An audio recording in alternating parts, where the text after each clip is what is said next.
Are you searching for the best in online black radio? Then go to blacktalkradionetwork.com, helping you filter through the noise. Real talk, black talk.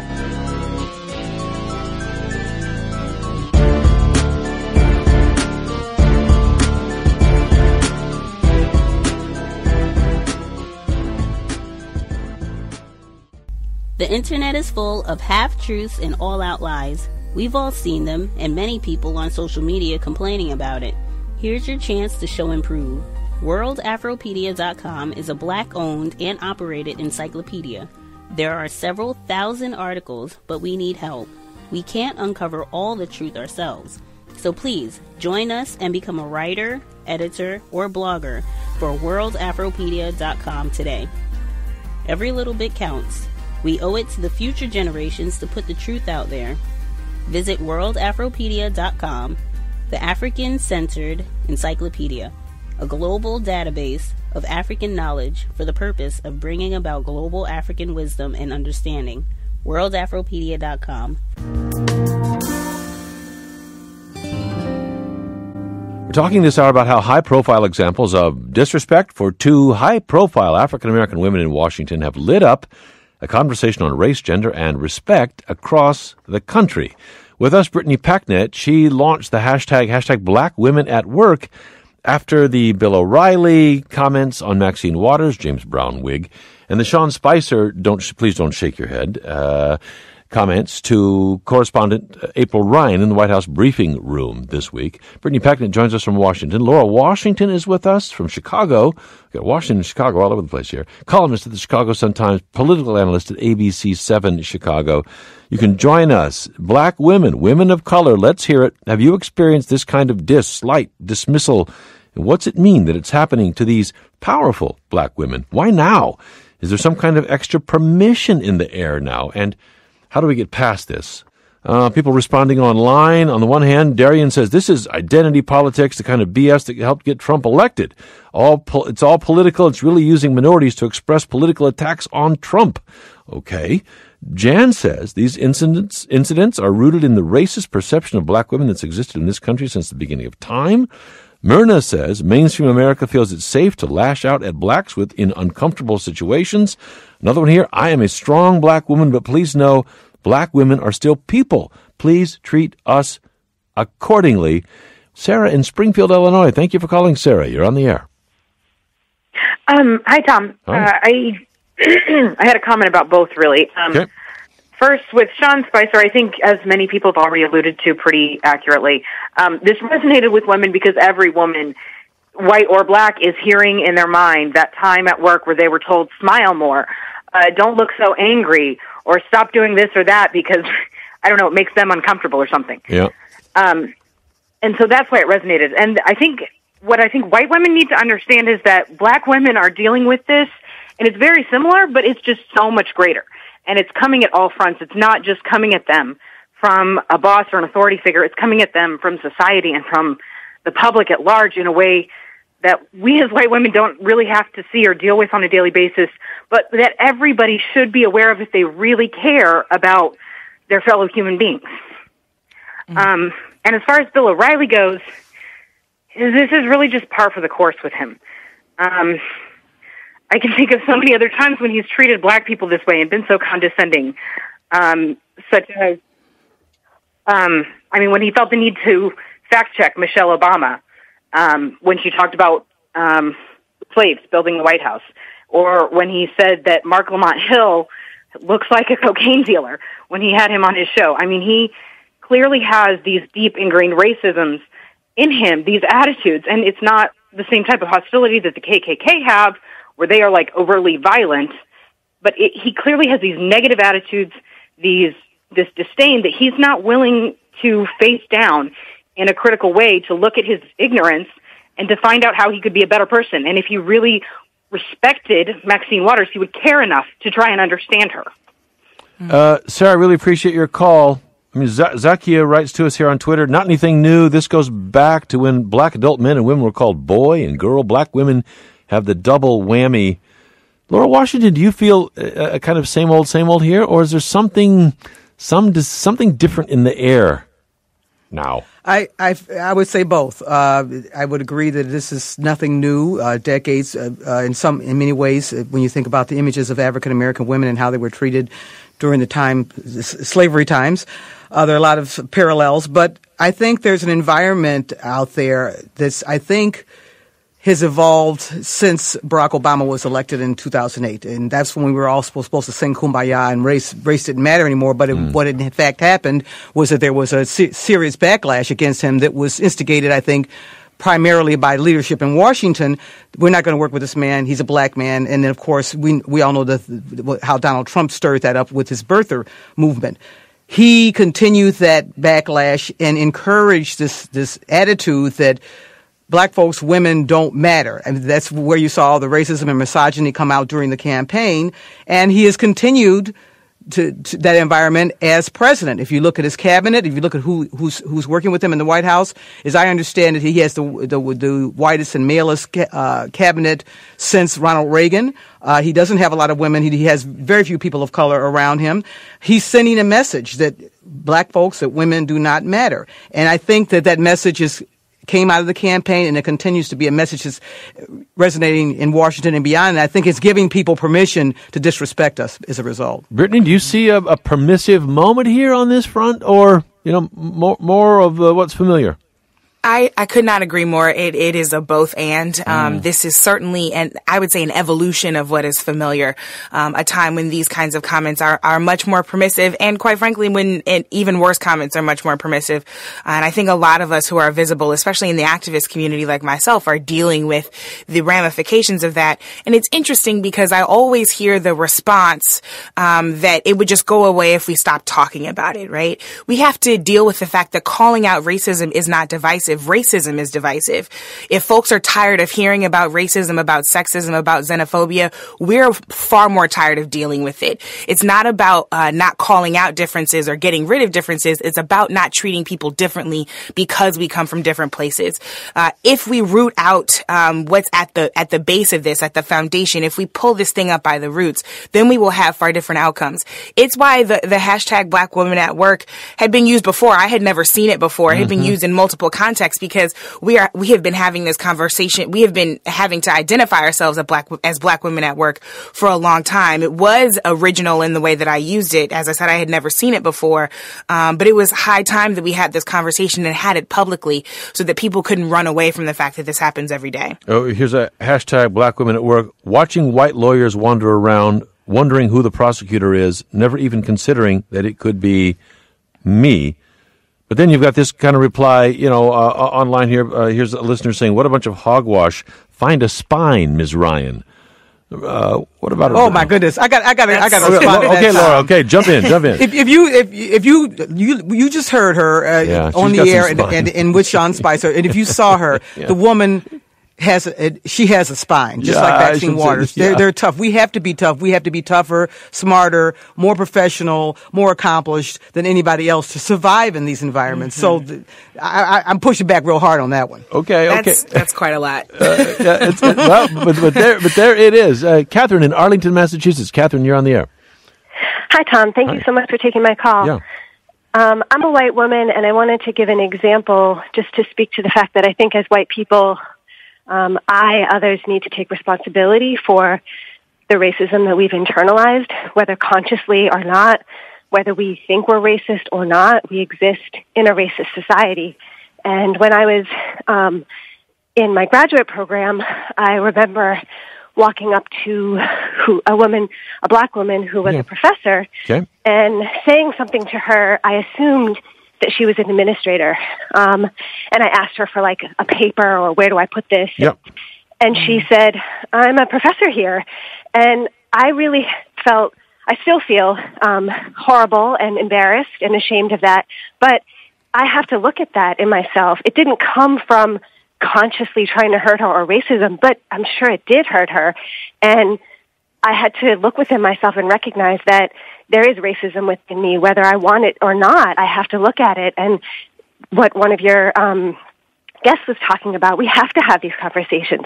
If not, it's just going to remain dormant and underneath and be influencing our behavior all the time.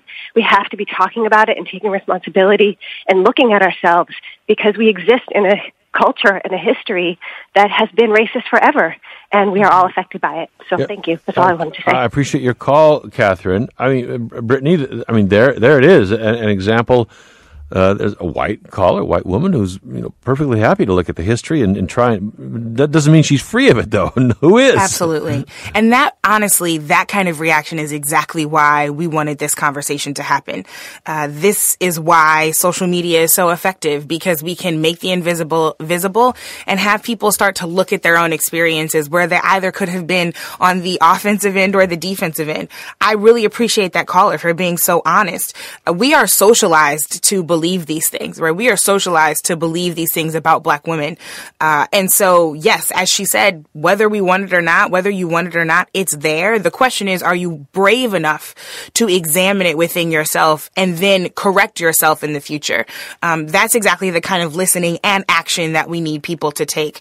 At the end of the day, an effective workplace is an equitable workplace.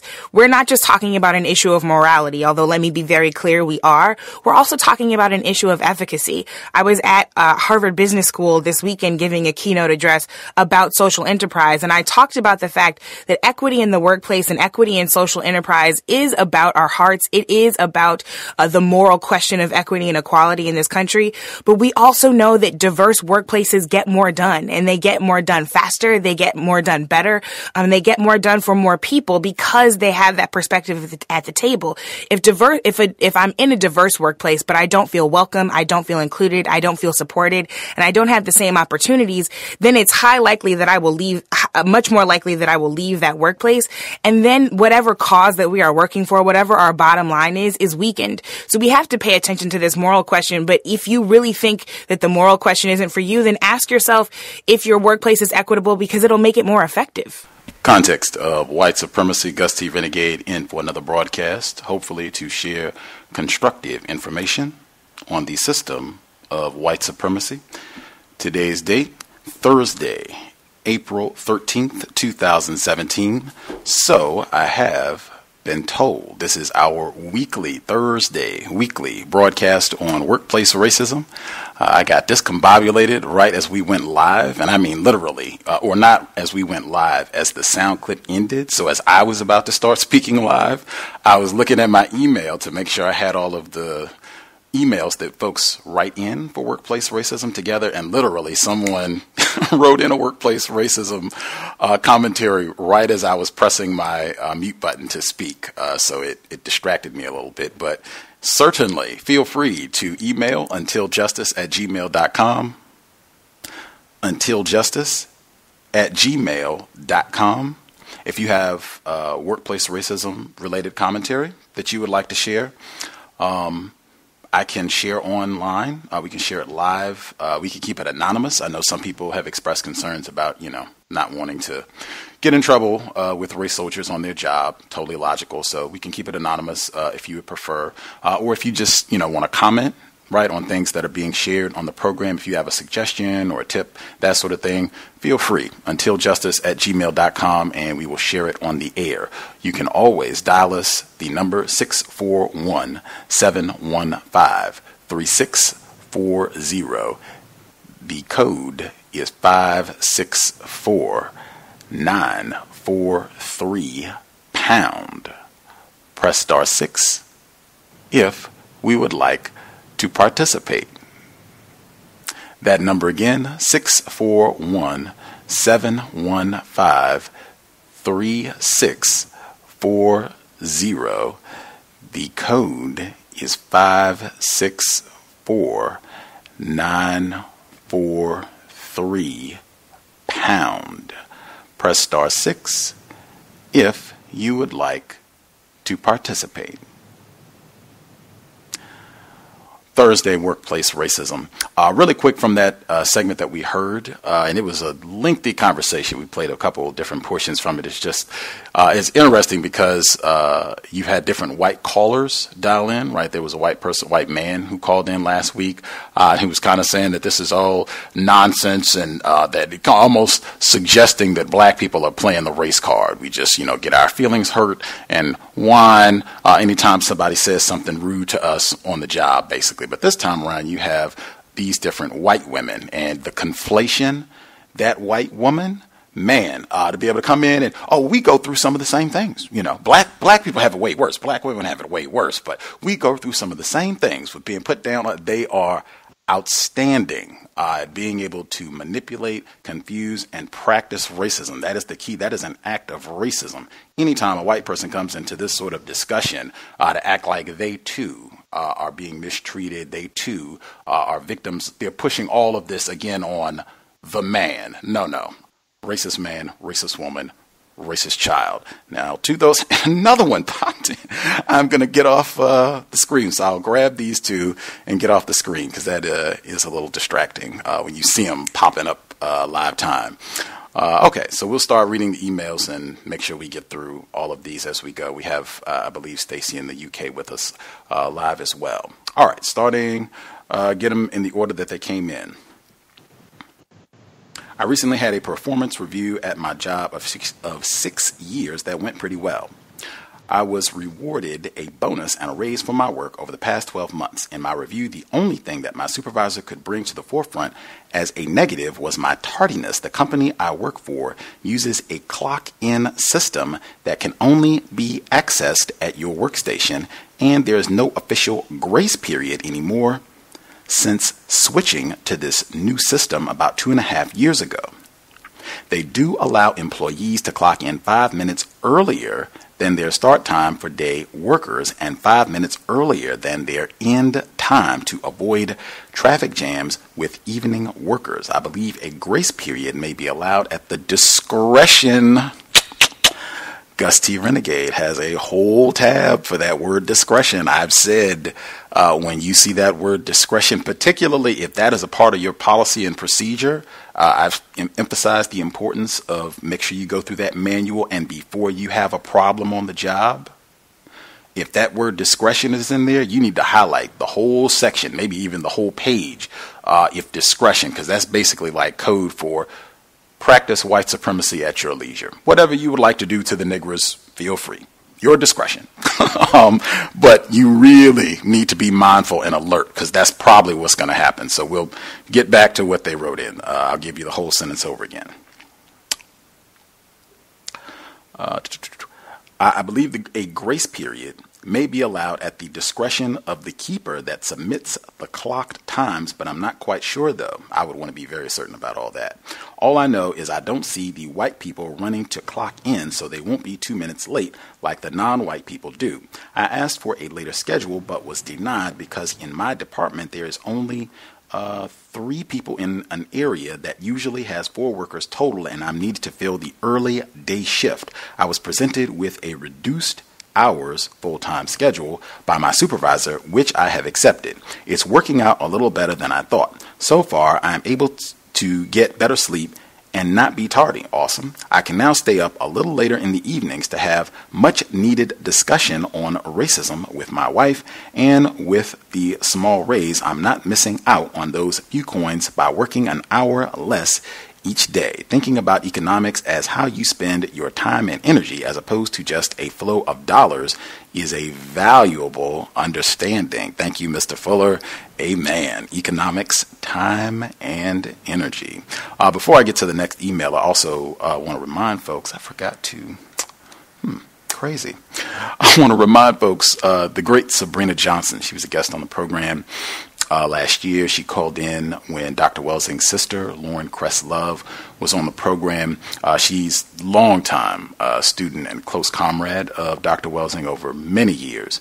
She also has done her own counter-racist work in her own right, great understanding of the system. I spoke with her. She was one of the co-coordinators of the memorial for Dr. Welsing that happened on her birthday last month. And I spoke with her just a couple days ago, and she should be coming back on the program to give us an update on the memorial and just some of her observations on what's been happening with the system. But they are continuing the Welsing Institute.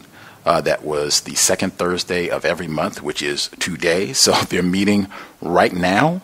For folks listening in, obviously you are not there, but for people in the D.C. area, or if you might be traveling through, they're doing the same schedule that Dr. Welsing did, which is second Thursday of every month Blackburn Center, Howard University. This is in Washington, D.C., 7 p.m. Eastern start time. So it's today. The next one would be in May.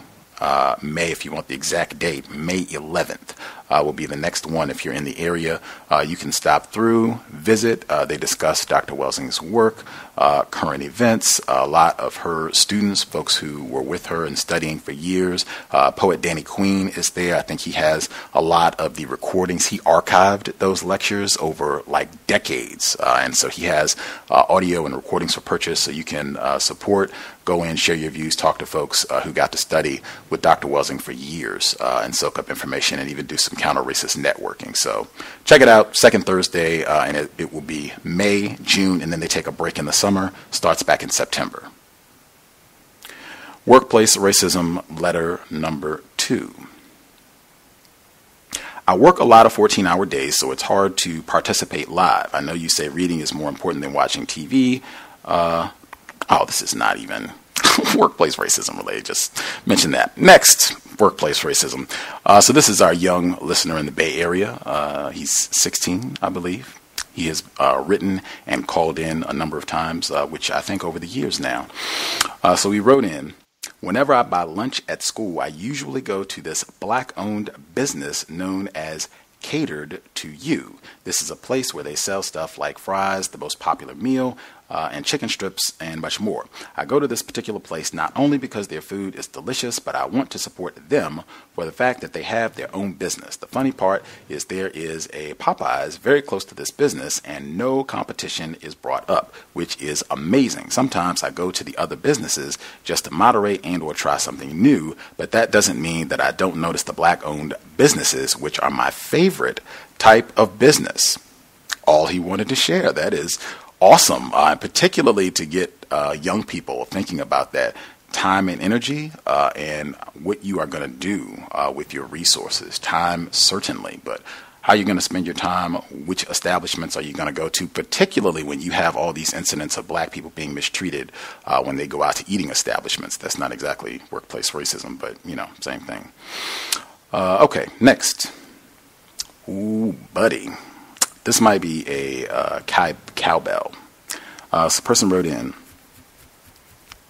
I had a disgusting coworker take a liking to me, begin following me around, and while on a work event after hours, my fault, this was years ago, but still I knew better, decided to kiss me without permission. I nicely dealt with it until he wouldn't take no for an answer and became passive aggressive. I finally sent him an email telling him to stop approaching. He makes me uncomfortable unless it's work related. He reacted like I was crazy, played innocent, feigned ignorance, and said he didn't know what he was doing. Was that wrong? Displayed manipulative tactics, but wrote he would leave me alone. He did not. He would get him and his friends to stare me down, glare at me, look suicidal, homicidal towards me, try to chat with people when I was near, try to do things to annoy me and or dominate me. Finally, during a work event, some of his students came up to me asking me why he was so creepy. It was as if they knew what he was doing. One student told me they'd run into at least 2 women in our city saying that the same coworker was known as a creep. The creepy coworker came up to me and started saying while glaring, "Everyone hates me, just want to remind everyone that everyone hates me." I was so annoyed as I could tell he was trying to goad me to become emotional. I stupidly just smiled. Should I have pressed charges? I wonder if I had been intimidated by him continuously crossing my boundaries. Curious as to how you would have handled that. I think we've said pretty consistently for a while now, I think Emmy and some of our other listeners, male and female, who've had to deal with the same sort of sexual terrorism, being molested on the job by racists. I think just to make it very clear, and the first time, that's the thing that I think is most important, setting the tone. I think Roz has talked about that a number of times over the years, I think now, and emphasizing, as clearly as you can articulate from the very beginning. And in fact, I suggest ask questions. If they have a training period or once you get the job and they're going over policy and procedure, make sure you ask a question about sexual harassment so that you let people know, from the very beginning that you're serious, you take that sort of thing seriously, and that, hey, this is not something that I play around with at all. And I would make that clear from the very first time, whatever it is, if it's a touch, if they lean in and try to kiss you, if it's a hug, because we've, I think, had a little bit of everything, patting, all kinds of inappropriate molestation. That's the way we should be thinking, and that's the type of term we should use, written, or if we have to verbally communicate about these incidents. But I would immediately snatch away, hey, Susan, Bob, whoever it is, male, female, I do not do any sort of touching on the job. I do not. I have physical boundaries. We are supposed to have a professional relationship. I do not participate in any sort of touching. Please do not ever engage in any sort of behavior like this again, ever. And make that very clear, unambiguous, whatever. And I mean, that's if you're a male and this is another male doing it, male, another female doing it, female, this is another male doing it, another female doing it. I jerk away and make it very clear. You can come up with your own verbiage, but you're basically saying the same thing. This is not acceptable. This will not be tolerated. We're supposed to have a professional working relationship. This is a violation of having a professional working relationship. And I would go to the policy and procedure. I'd have to go and report that to a manager or whomever at the company as well, because that's got to be, if they're reaching out, this person is saying kissing, but any of that's got to be a violation of company policy. I think we talked about this before. If it happens and you don't have a witness and people feeling that, that's something that they would not feel comfortable reporting about, right? We've heard that from males and females. You can make your own decision about if you feel comfortable reporting, if it's not going to be a witness and it'll just be your word against the word of a white person. And they just, we can't take, the word of a Negro over this white person. So, we'll just try to keep you all separate and that sort of thing. Or if they try and retaliate against you, for falsely accusing a white person. We've certainly had people who've raised valid concerns about all that. So it certainly, will depend if there's a witness, if this is something that you want to pursue. But if nothing else, at minimum, I would make it clear on an individual level with that person that behavior will not be tolerated. And if it continued, I would have to say something, because it's been my experience when you don't do anything. And I think we've had listeners who spoke to this before. When you don't do anything, when you don't say anything, and you just, allow it to continue or try to accommodate them, that sort of thing, it gets worse and worse and worse. And I think we've had people who testified to that as well. So that's my suggestion. Certainly this is United Independent. So if you have your own code about how you deal with that sort of thing, feel free, share what works, because we definitely need that, because there's, as evidence from folks sharing, there's a lot of this sort of sexual molestation going on the job. I will get the rest of the emails as we continue. The number again, 641-715 3640. The code is 564943 pound. Press star 6 if you would like to participate. I will get the folks who dialed in with a hand up. We also have another audio clip as well. We'll have 2 workplace racism audio segments today. Let's see. Folks who dialed in and have a hand up, your line should be open. Feel free if you have commentary you would like to share.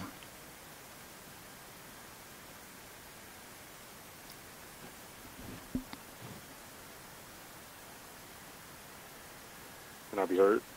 Yes, sir. Thank you very much, sir. Greetings to Gus, the host, the listeners and callers. That audio segment where I was talking about how the behavior tendency of white people when they, I guess, mistake you for your job title. Or I think when she said that she thought she was someone, I guess, in administration and not a teacher or something like that. Like I've had some customers come in and they say, well, I didn't know that you work here. Or do you work here? I've had it happen, quite a bit of times. And that reminded me of that. The next was, it was a couple of jokes maybe like 2 jokes I heard when I was in the break room, and it was a black female. She was at the vending machine, and I was talking to her about something, and she was, I guess, trying to get a snack out of there or whatever. So one of the bailiffs, sheriffs or whatever,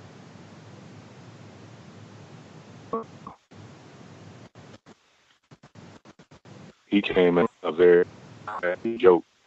So, you know, she ends up leaving. And so he says to me, he says, you can go ask her, has she ever seen a one-ear elephant? So, you know, I'm thinking in my mind, you know, like, what does he mean by that? So I would call it a Wilson moment because, you know, what he did was he stood to the side and he kind of like thrust his pelvic area out. And this is an old guy too, so he basically symbolically said it was, you know, so-called, well, not so-called, but male genitalia erected with, you know, testicles and whatnot. So he you know, he started laughing or whatever. So I was just saying, wow. So he walked off, and he said another one about, said, oh, you know, if that doesn't work, he says, you can ask, you know, what's the difference between a blowjob and a tuna fish sandwich? And, you know, like some of the stuff, you know, kind of graphic or whatever. So, so he was saying that if she doesn't know the difference, then you can do this and invite her out for lunch. So he's just saying all of these jokes. Like he only said those 2, but I've never heard them before. So I guess he says that, or well, he gets those jokes from others who think like-minded like him. You know, I guess that's part of the culture of the system. And the next was, there was like I was going upstairs, and a black female asked me if I could change out the bin for the water machine.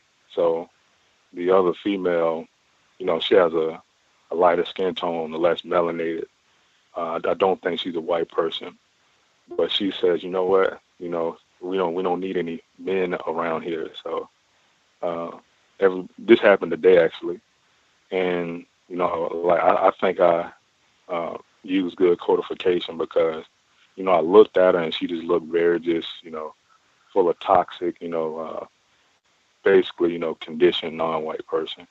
So I just turned, and then the other black female was saying, whoa, it looks like, you know, such and such is getting offended, you know, that he's a quote unquote man. So I just said, well, everybody get to do something constructive and drink water, you know, so everybody just have a good day. So I just kept going on about my business. So I guess, you know, maybe some people thought that I was going to react, but I just wanted to bring that up because I noticed, like, when I don't react, like the same person that's saying something discourteous, they'll apologize. And this happened today too. There was another victim, and he was in the office. He's a supervisor. He was in the office, and he said something about, don't bring me, you know, this SHIT or whatever. So he said, you know, I stood there, and I said, well, you know, I just thought I'd drop this off. So I gave him the envelope, and he said, you know, well, I apologize for being mean to you. And then he said, wow, this is the second time I had to apologize today. So what he did was he took back the apology for the white person that was standing in his office. And then, you know, everybody started laughing, but he apologized to me. So I found that interesting. And that's all I have for now. And thanks. That's pretty tacky. I have to put that up on my list of, that is unique, but that's still pretty tacky, where you have wronged 2 different people, which requires you to retract the first apology. Like, that is pretty tacky, in my opinion, if I heard that correctly. That is outstanding codification, in my opinion. I've stressed for a number of years that frequently on the job, and this can apply, you know, beyond the workplace, but certainly on the job, oftentimes not saying anything is the best response. particularly if a question was not asked. And I mean, this even includes if someone should call you a nigger. Not saying anything, I have found, generally, nothing bad can happen to you. A lot of things. If you don't say anything, you can wait a day and come in and say something. You can wait a week. You can wait a month and come back and decide that you want to say something. If you decide that the best course of action is that, this white person needs to get cursed out, okay, you can wait a day and do that. You can get everything set up so that you can curse out this white person and it will have no collateral damage, as they say, that you don't have any interruption to your employment and to you being able to take care of support yourself financially, what have you, so that everything flows smoothly. You get to do your cursing and move forward. That's not what I see. People just, I think they call it fly off the handle and do the cursing and then have a hard time trying to get a job. And, it can just go really bad. Not saying anything. You get a lot of options. If you just want to make a note that this happened, if you want to talk it over with someone, if you want to report on workplace racism and kind of get some suggestions, you have a lot of leverage when you don't say anything. And it might even be that nothing needs to be done at all. After, giving it some thought, it might come out that this doesn't even warrant, my time and energy. I can just, move forward. I can make a note that did happen and move forward. Great codification, in my opinion. And the tackiness, the jokes and what have you, I would just make note of that. That might even be something to record. In my opinion, when you have offices where they promote that sort of filthy conversation, going to be a lot of mistreatment. That right there, I think, if you're in an environment where that is tolerated and people can make those kind of sexual jokes and what have you, I would definitely be alert. That's been... there tends to be a correlation. This is a loose observation, correlation. But in my work experience, the more of that sort of thing I've had to deal with on the job, the more mistreatment. People at least pretend to be courteous and go through the motions a little bit more when those type of jokes, that sort of humor is not encouraged. Other folks, appreciate that, our caller in Florida. Other folks that we have not heard from, if you have commentary, things you would like to share, feel free. I neglected to say at the beginning, this is not the program for spectators. I am pretty sure that most of the people listening in probably have a job, even if you're self-employed, as they say. You have a work history. You should have commentary on workplace racism. This is not a broadcast for people to just dial in, and this is great. This is, my entertainment as I get ready for my Thursday evening, whatever you're going to do, prepare for the weekend. I'll listen to the, tribulations of the Negroes on the phone. That's not what this is designed for. This is for folks to share, give their views, perspective on workplace racism, strategies, things that can help us out, and even things that you've observed that are of note on the job. Should be important. Folks should be sharing, not spectating. Other folks that we have not heard from at all have commentary. Feel free. May I be heard? Yes, ma'am. Hello, everyone on the line. This is Shay calling from Texas. And I wanted to share something that happened on last Friday. I have a code where I do not participate in any outside activities unless they are company sponsored, and I'm really trying to figure out a way to get out of that. But there was a lunch for all of the new people. We've had an influx of new people here within the last few weeks, and there was like a couple of invites went out where there was this lunch, and then there was this happy hour happening, and of course I immediately declined. So I found that a lot of my fellow victims were attending and was shocked that I declined to go. And it was like, "Oh, you're not going?" I'm like, "No, I'm not going. I don't do that type of stuff." And so once they came back from lunch, one of my other coworkers, who I've been kind of working on, And I said, how did lunch go? And she's a Black female. She was like, oh, I think I did too much talking on the lunch. And I said, well, what did I tell you about that?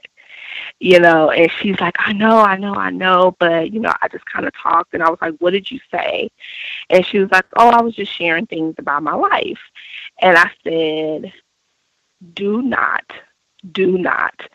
share your personal information with the people on your job. Do not do that.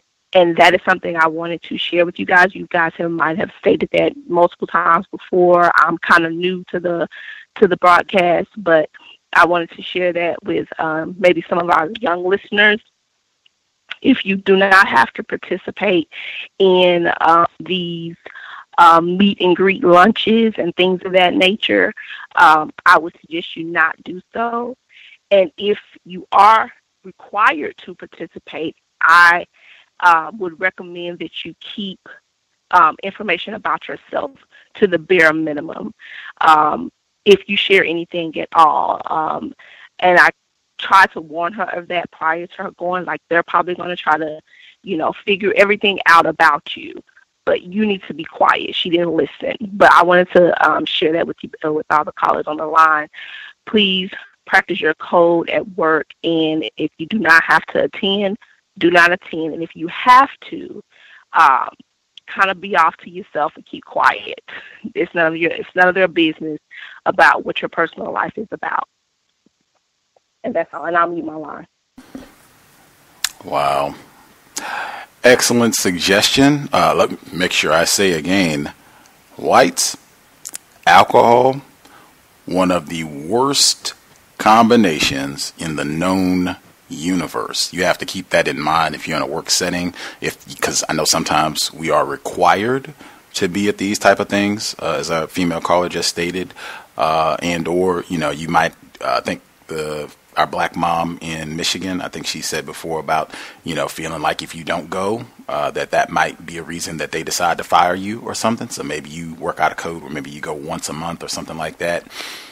Whatever it is, if you have to be there, choose to be there, keep that in mind, that these environments can be extremely dangerous. The tackiness, the racism, just white people and alcohol. I always agree 1,000%. If you can avoid going, don't go. And if you gotta go, you should have a code. And number one on your code should be sobriety would be best under conditions of white supremacy. I know folks, they have their virgin drink codified.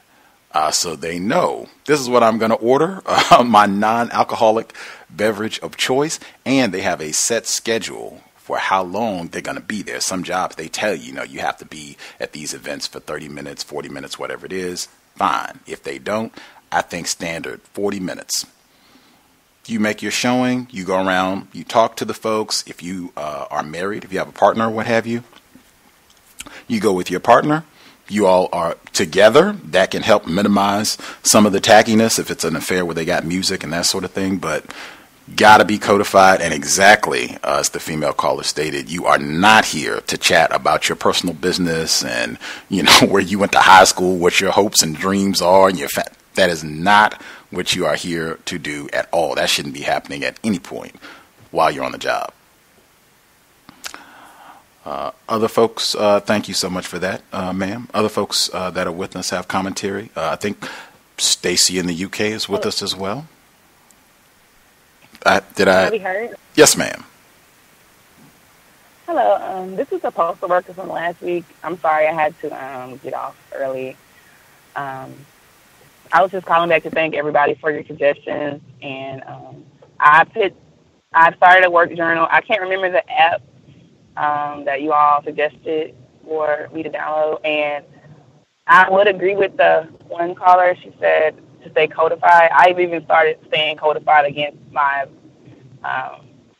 non-white coworkers also, because I realized it's kind of just a very unprofessional environment. And also to the one postal worker who asked me, was I working in a plant or something? No, I work in I guess I could say AOA. And it's like a small office of people, and I work in a collections unit. So, yeah, I don't see my supervisor all the time, but I did actually have an encounter with him today, but I stayed codified, and it was kind of ridiculous. I don't know. He asked me to, because he was asking about my route and some addresses about it. He didn't know the addresses to some of the places I go pick up mail, and he asked me to draw him a map, which I thought was very unprofessional. So I didn't know if I was lacking black self-respect because I drew the map, because I kind of felt like I didn't know how to answer with him when he was like, can you draw me a map of where you go? And then I asked him why did he want me to draw the map, and he said because he wanted to know how much I knew about where I was going. And I responded, well, I go there every day for the last 6 months, so I think I know where I'm going. And he just draw me the map. So I drew the map, and then also when I first went in there, he told me he was calling me in there to fire me. Then he bust out laughing. So this is the 6th time he's threatened to fire me. But again, he doesn't have the authority to do it. But yeah, I'm just trying to practice my code and say more. Not get emotional with him, or just not respond, because I think he's looking for a response. He keeps coming at me, but I just try to not have a response and just stay calm and not be emotional. Because I'm very emotional by nature, so it's very hard for me to just stay codified. But I'm practicing it at home, and I'm practicing it, before I get out of my car and go into work. So, but I just want to thank the cows and thank you guys. And I'll mute my line.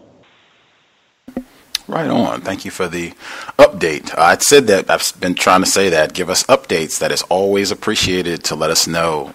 If you use the suggestions, great. If you don't, that's great too. We're supposed to be using our brain computer, as Dr. Welsing would say. So, but just letting us know which strategy you employed and, if it was successful for you and how things have evolved.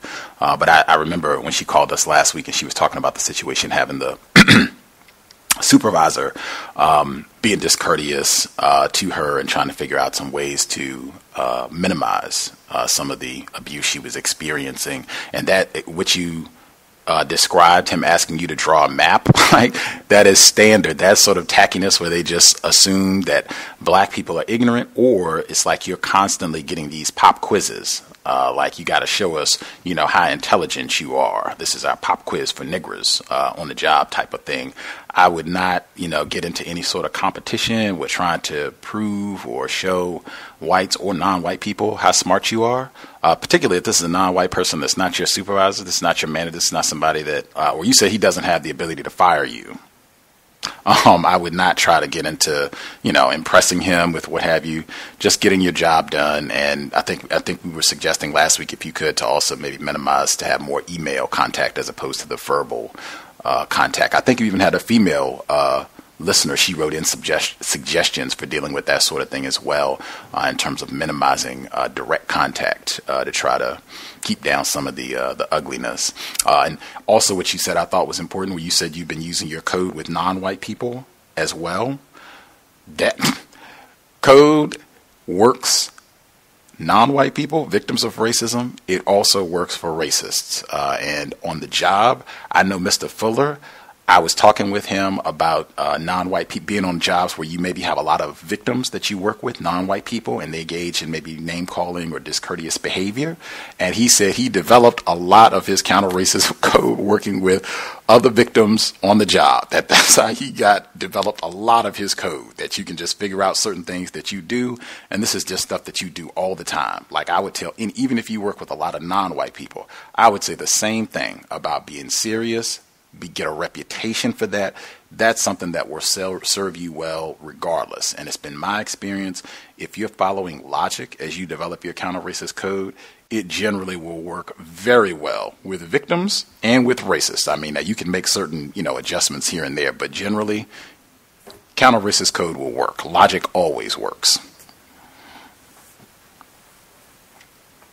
Other folks that we have not heard from, if you had commentary on some of what we've heard from listeners thus far, if you have your own situation that you would like to discuss, feel free.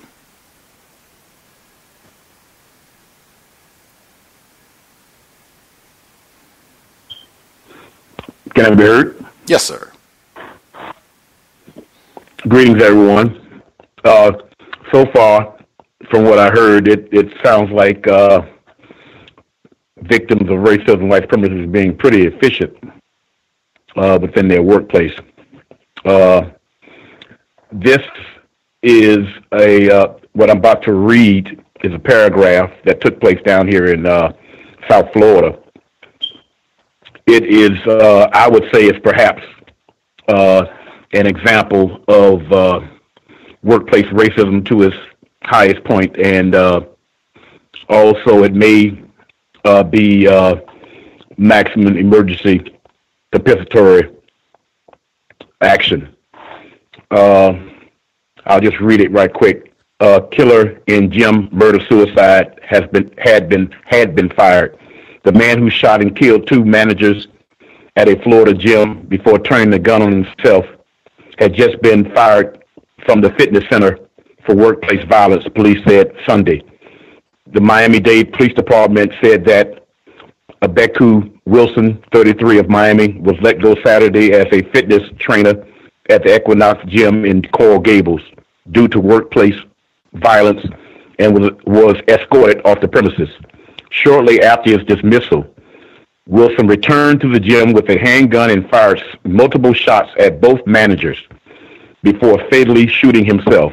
Police said that the managers were deliberately targeted and that the shooting wasn't random. Equinox issued an email statement Sunday that it was deeply saddened by the deaths of 2 employees, Janine Ackerman, 35 of Miami, and Marios Hortis, 42 of Miami Beach. Ackerman was the gym's general manager, and Hortis was the fitness manager.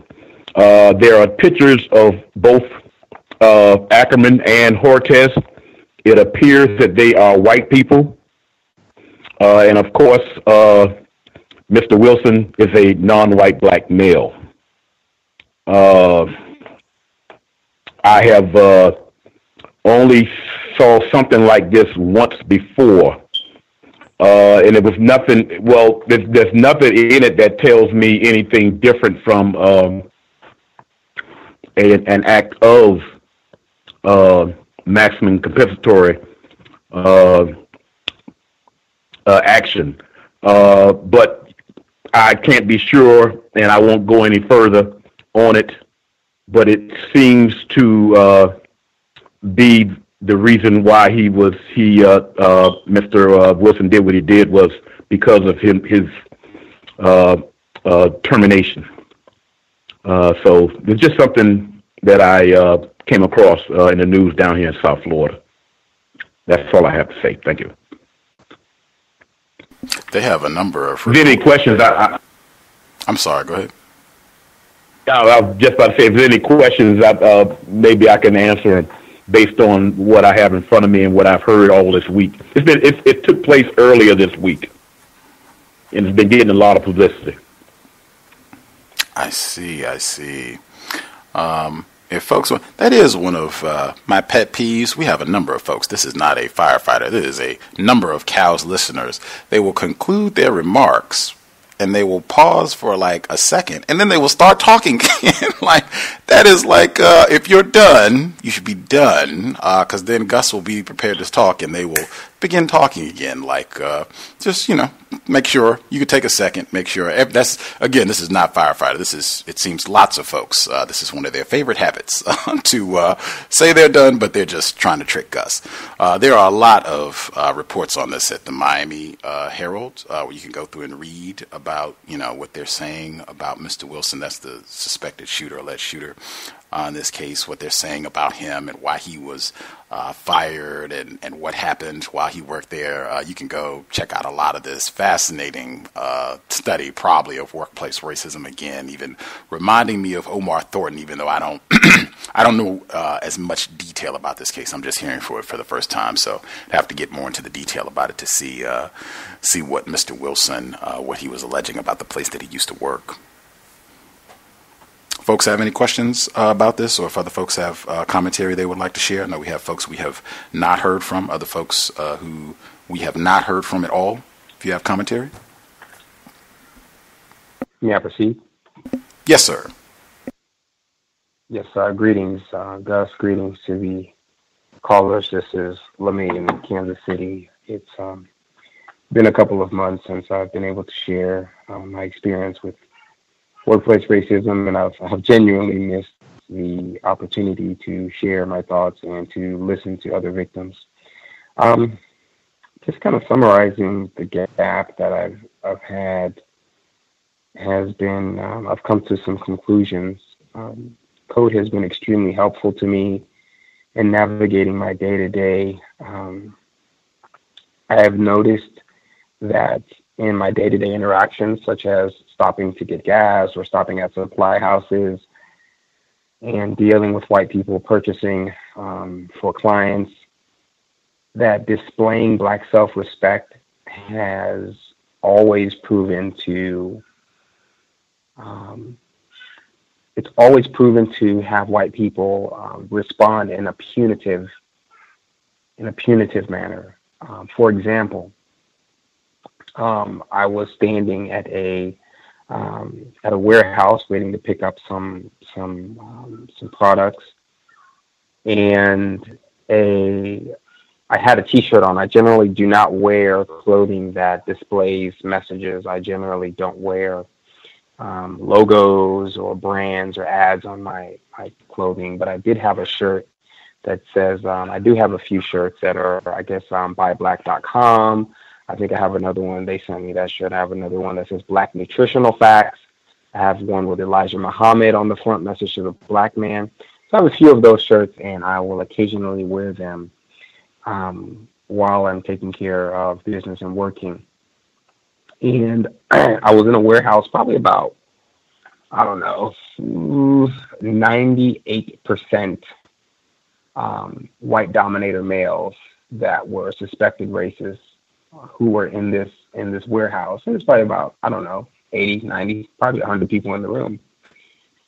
I had this shirt on that said Black Nutritional Facts. I think I had that shirt on that day, and that shirt, it says courageous, 100% revolutionary, 100%, coward, zero. Like a nutritional facts would look on a box of cereal or a box of, or some type of product in the store, but it describes, qualities of Black individuals. I didn't make any noise. I make it a point to be very quiet and to be very observant when I'm around suspected racists and non-white people as well. Especially around non-white people, but to be very observant and very quiet and stand straight, and to not be bobbing my head or laughing and joking or watching television that they might have posted, in this warehouse while I was waiting for my number to be called. And I was there for about 2 hours. So apparently a group of suspected racists saw me, and before I went to load my products in my truck, one of them made a comment over my shoulder, and I believe he was talking to me. With some other dominators, he was standing in a group, and he said something about, "Are you sure there's no percentage of sweetness, or there's not sugar," or something to the effect of I don't remember the exact comment, but it was something to the effect of, "Am I sure that I don't have some level of sugar or sweetness?" Which I took to, is there not some level of, in my opinion, I believe he was talking about there not some type of level of homosexual attraction, possibly same-sex attraction, or there's not some type of gayness or whatever. It may be construed. I know that white supremacists use the word sweet to denote people who sometimes can be into same-sex relationships or that type of activity. I took the opportunity to mention delectable Negro. To practice in my code. Yes, exactly. I took that opportunity to ignore. I have a very short fuse when it comes to I don't like to use that phrase. My level of patience can be very low, and I like to escalate things quickly with them because I feel that it's of course the thing that we want to do as victims, but of course it's not correct. It only would lead to problems. We need to comply and get away from them as soon as possible. I ignored and I walked off.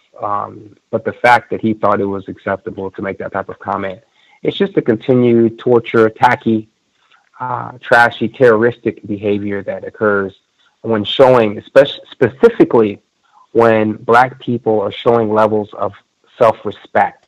Non-white people are showing self-respect.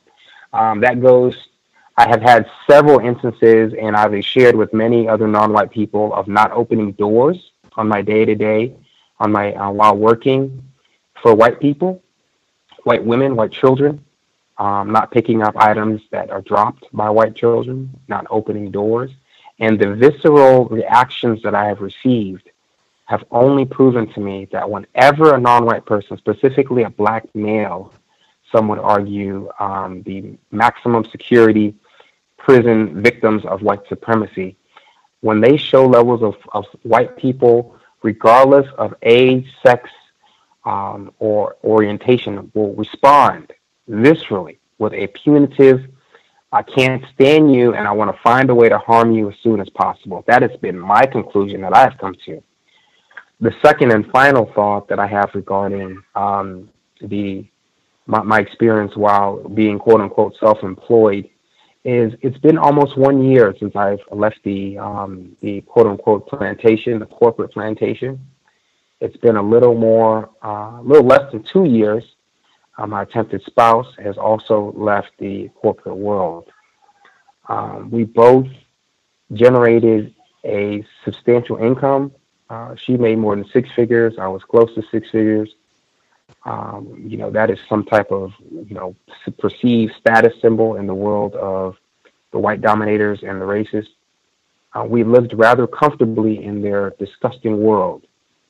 And we have noticed now that after her 2 years and my year, we run rather unapologetically non-white black businesses.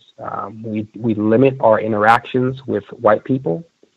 In fact, she owns a yoga studio and she limits her using white substitute teachers. She limits that. And she also pays her black substitute teachers more than she pays her white substitute teachers at her yoga studio, which I believe is an extreme example of black self-respect.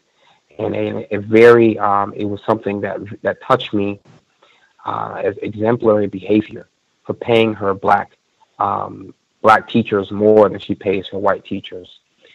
But we have noticed that as far as the area of activity known as economics, we have not seen the same benefits. As been stated earlier, revolutionary Negro, revolution is not profitable. You can't profit off a revolution and showing black level self-respect, but we take it as just the system working on us. When you leave the plantation, just like 150 years ago, you were to be made to feel as if you will be unsuccessful and that there's no world outside of the quote-unquote corporate plantation. I don't have anything wrong with jobs or people working. I don't, but I know psychologically the damage that it inflicted on myself and my attempted spouse. While we climbed the quote-unquote corporate ladder, we were just subjected to more and more racist terrorism. So I just wanted to share those two things, that my observations that I have noticed under the system. We're attempting to, we have purchased a house recently, and we're trying to get out from under the dominators paying rent to these devils.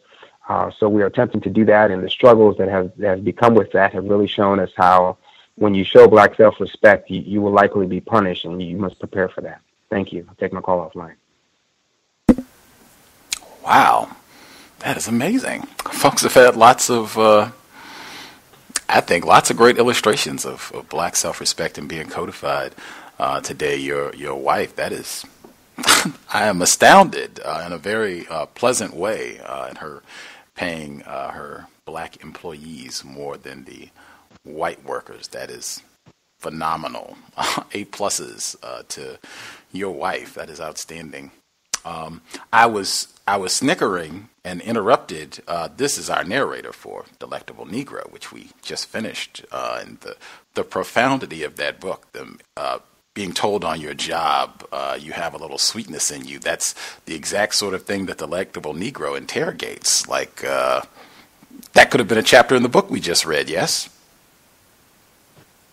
Definitely.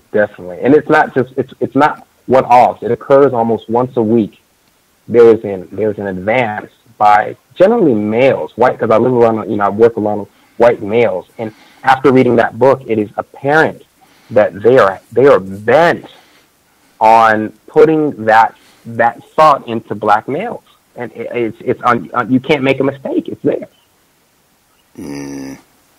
Profound. I would have never even thought of it in that way, but that book, and I mean, our narrator labored through it. It did a brilliant job, but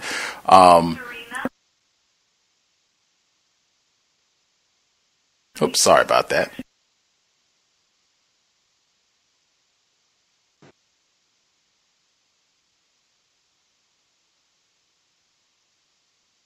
One second.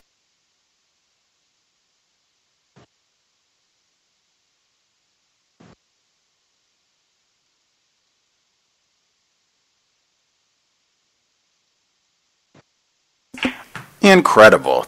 Making intercom announcements at the library.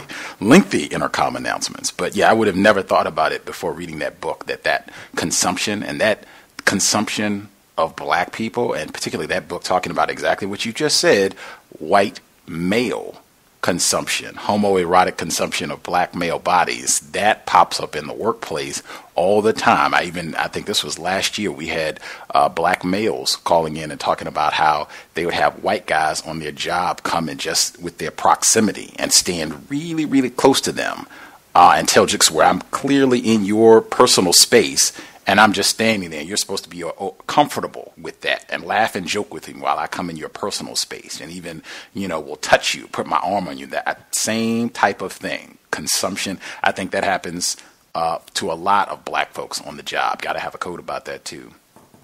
Other folks that we have not heard from, did you all have commentary? Hi, Gus. Stacy in the UK with us. Yes, ma'am. Hello, and hello to all the callers. Yeah, I just wanted to congratulate the last caller's wife on the basically how she's paying her workers. I think that's amazing. And also to congratulate the postal worker on her progress made, particularly in not responding to the provocation of the her colleague, not her manager. I've had a similar situation this week, which I won't go into, but where a manager is just, coming up to my desk and provoking me by just asking me about work, which is not due on that day. And it feels good when you don't react, particularly if you're used to reacting. So she didn't get the reaction out of me, so she had to walk away. And I was laughing in my head. And what I did was just make a note of the behaviour as soon as she stepped away from my desk and emailed myself home. So it just felt good. It feels good when you are improving on your codification. Gus, I was going to ask if you were going to play the audio or how you wanted to do that. Absolutely. I have it all queued up and ready to roll. I wanted to make sure I got... did we miss any callers? Any callers that we missed completely? Before we have a pre-recorded audio from Stacy. I guess this was the insurance policy because it's, see if I can do my math correctly.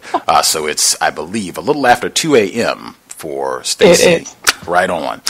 So this was our insurance policy in case she fell asleep or what have you. But she gives her workplace racism update that she shared with us a couple weeks ago. Is anybody that we missed completely? That's with us that we have not heard from at all. Hello, may I be heard? Yes, ma'am. Hello, Gus and Cal's listeners. I came in kind of late, so sorry about that. My apologies. But this is Nikki from Dallas. I've called in a couple of weeks now. Excuse me. I just wanted to actually try to give some advice. I know you don't like metaphors, Gus, but I literally I have fallen off the code ladder this week. So I'm very grateful for having the opportunity to call in to kind of refocus my attention on what I'm supposed to be doing in the workplace. But I wanted to get the opinion of the other listeners about the word girl. I've been called that twice in the last couple of weeks.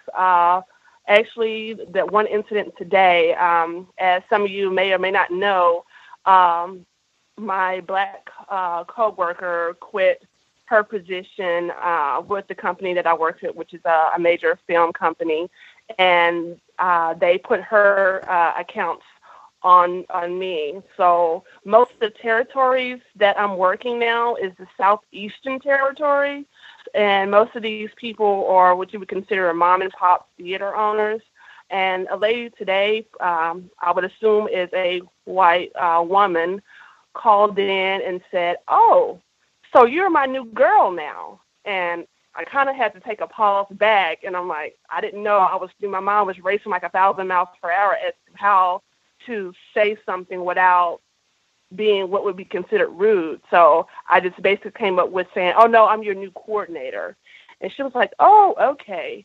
So I wanted to see if there was a better way to address that, because I'm pretty sure it's probably going to come up again, because a lot of the people that I speak with are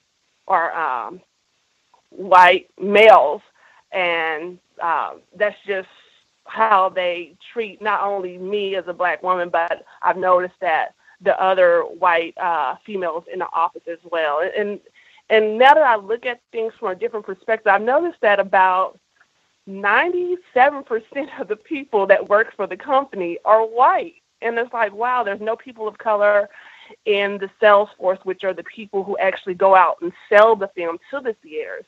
So there's no representation on that level of the company.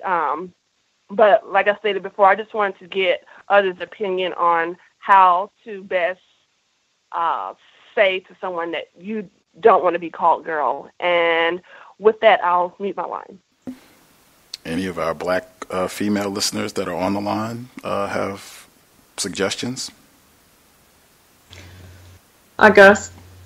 Stacey in London. I thought the response was perfect. It didn't sound rude to me. It was, I just thought that was a perfect response.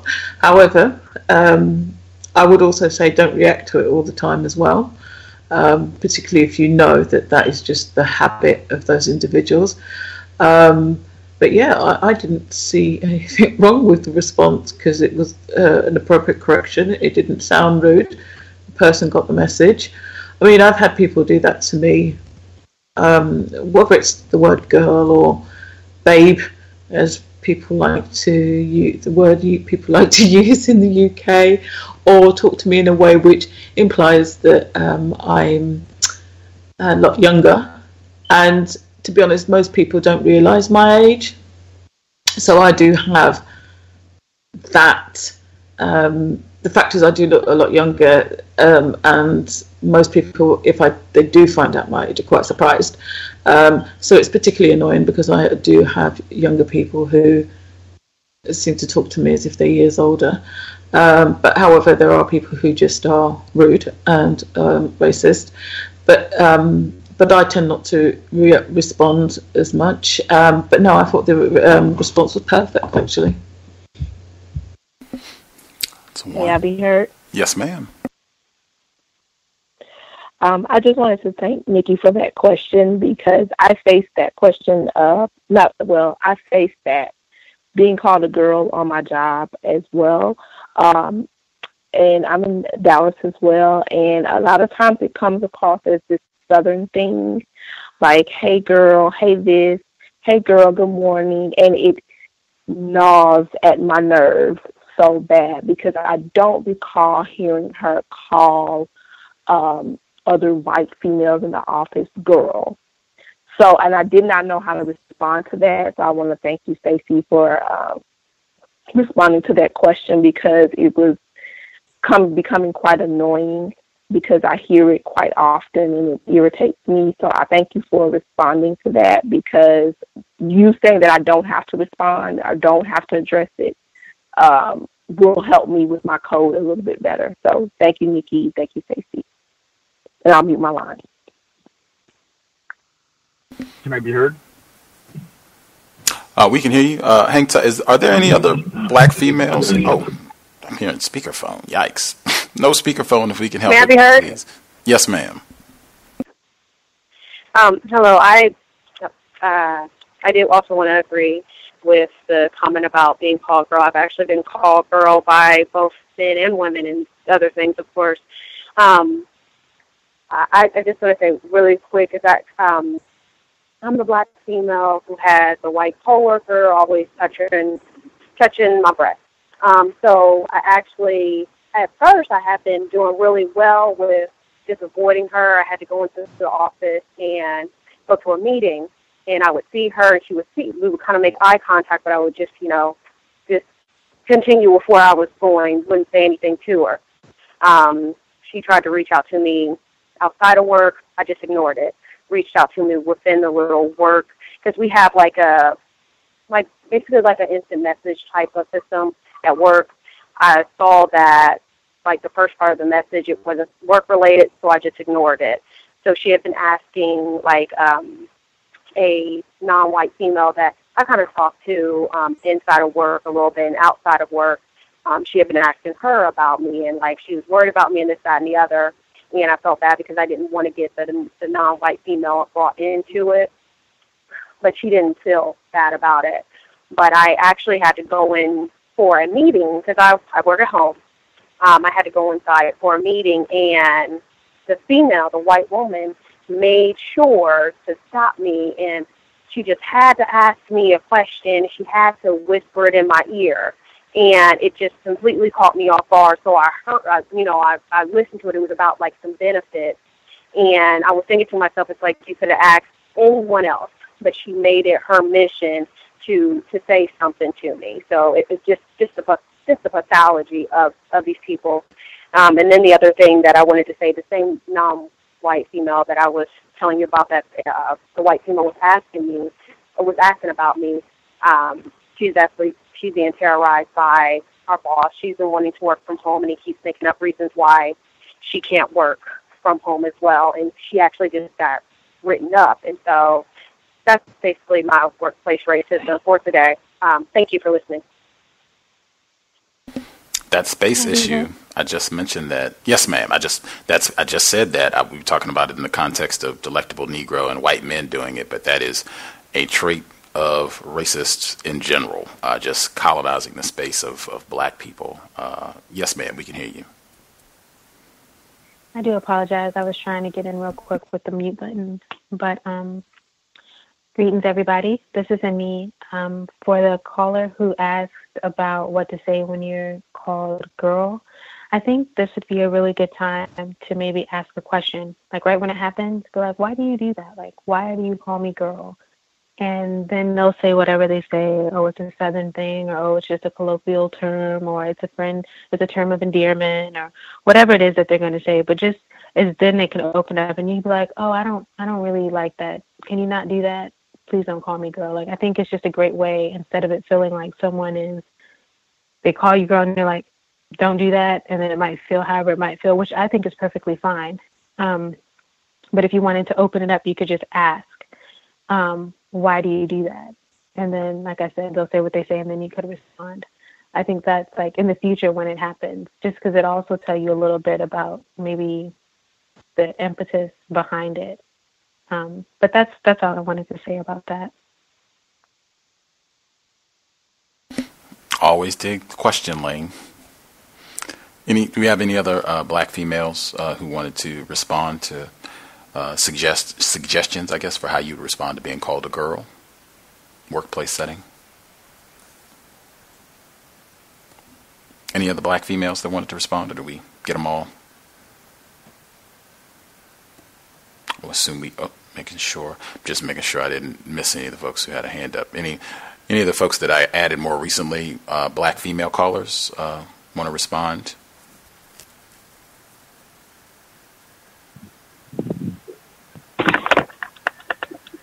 Okay, I was We do not have, the new folks are not black females. Let's see. Anyone that we have not heard from, or Mr. Steele, we haven't heard from you either. Did you all want to comment? Then we'll get Stacy's audio. I would like to be. Oh, can I? Go ahead. Yeah. Go ahead, Mr. Steele. Oh, I can. Can I be heard? Yes, sir. Sweet. Okay, so this week has been really interesting on my particular plantation. Okay, so yesterday, and this just happened. Yesterday, I was in the process of putting together a pretty substantial deal. This is the biggest deal that I've had easily in my career as a corporate person. And I'm just constructing this email. I'm trying to think of the exact correct words to use for this particular communication. And my manager, who is, I guess, my manager's manager, I guess I'll say, walks up behind me and says,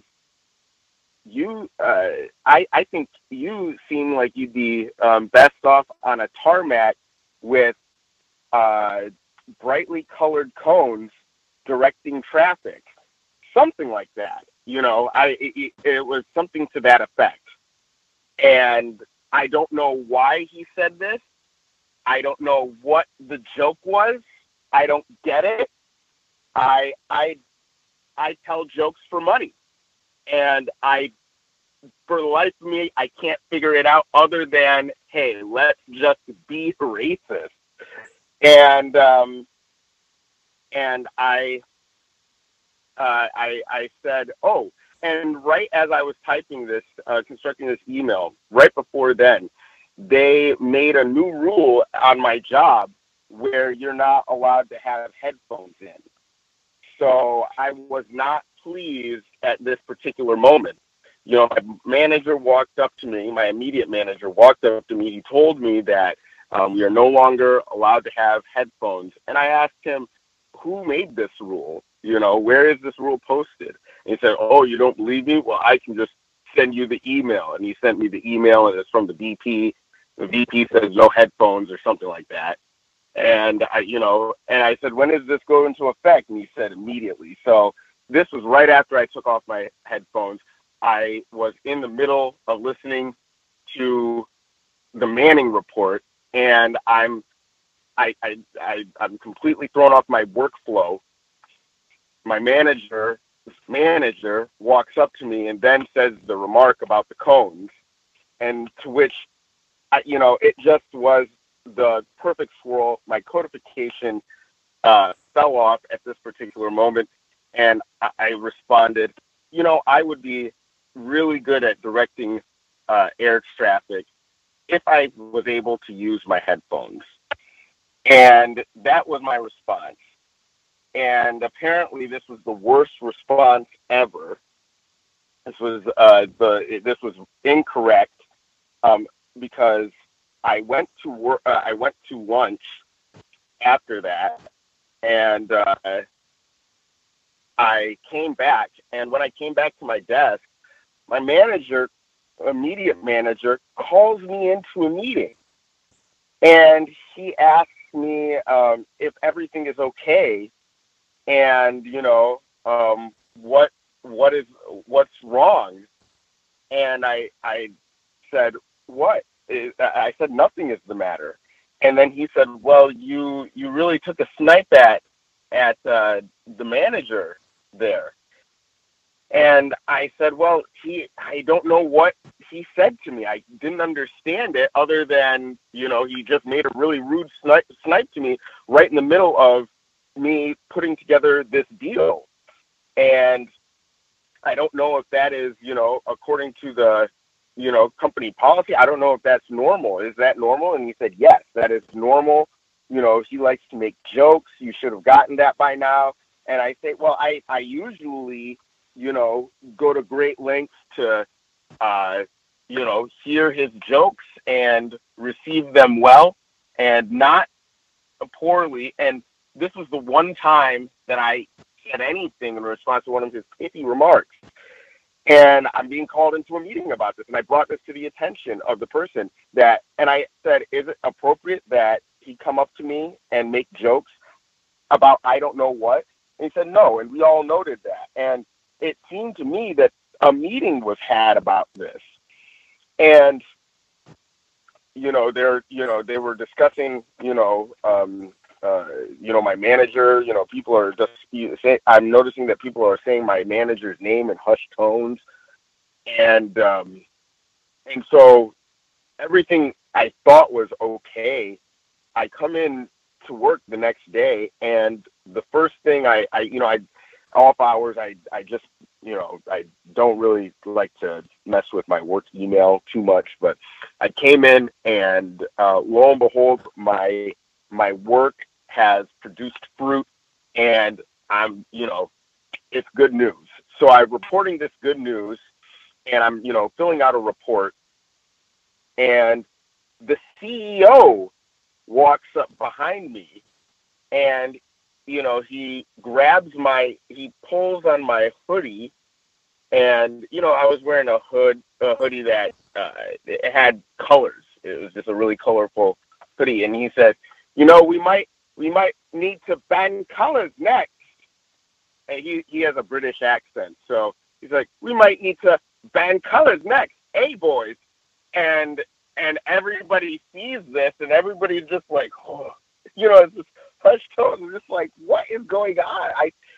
And my codification, kind of eluded me at this moment. I said, excuse me? Because I didn't understand why he's saying this. I don't understand what is going on. I just said, excuse me? And what was that? And, I don't think he heard it because he kept it moving.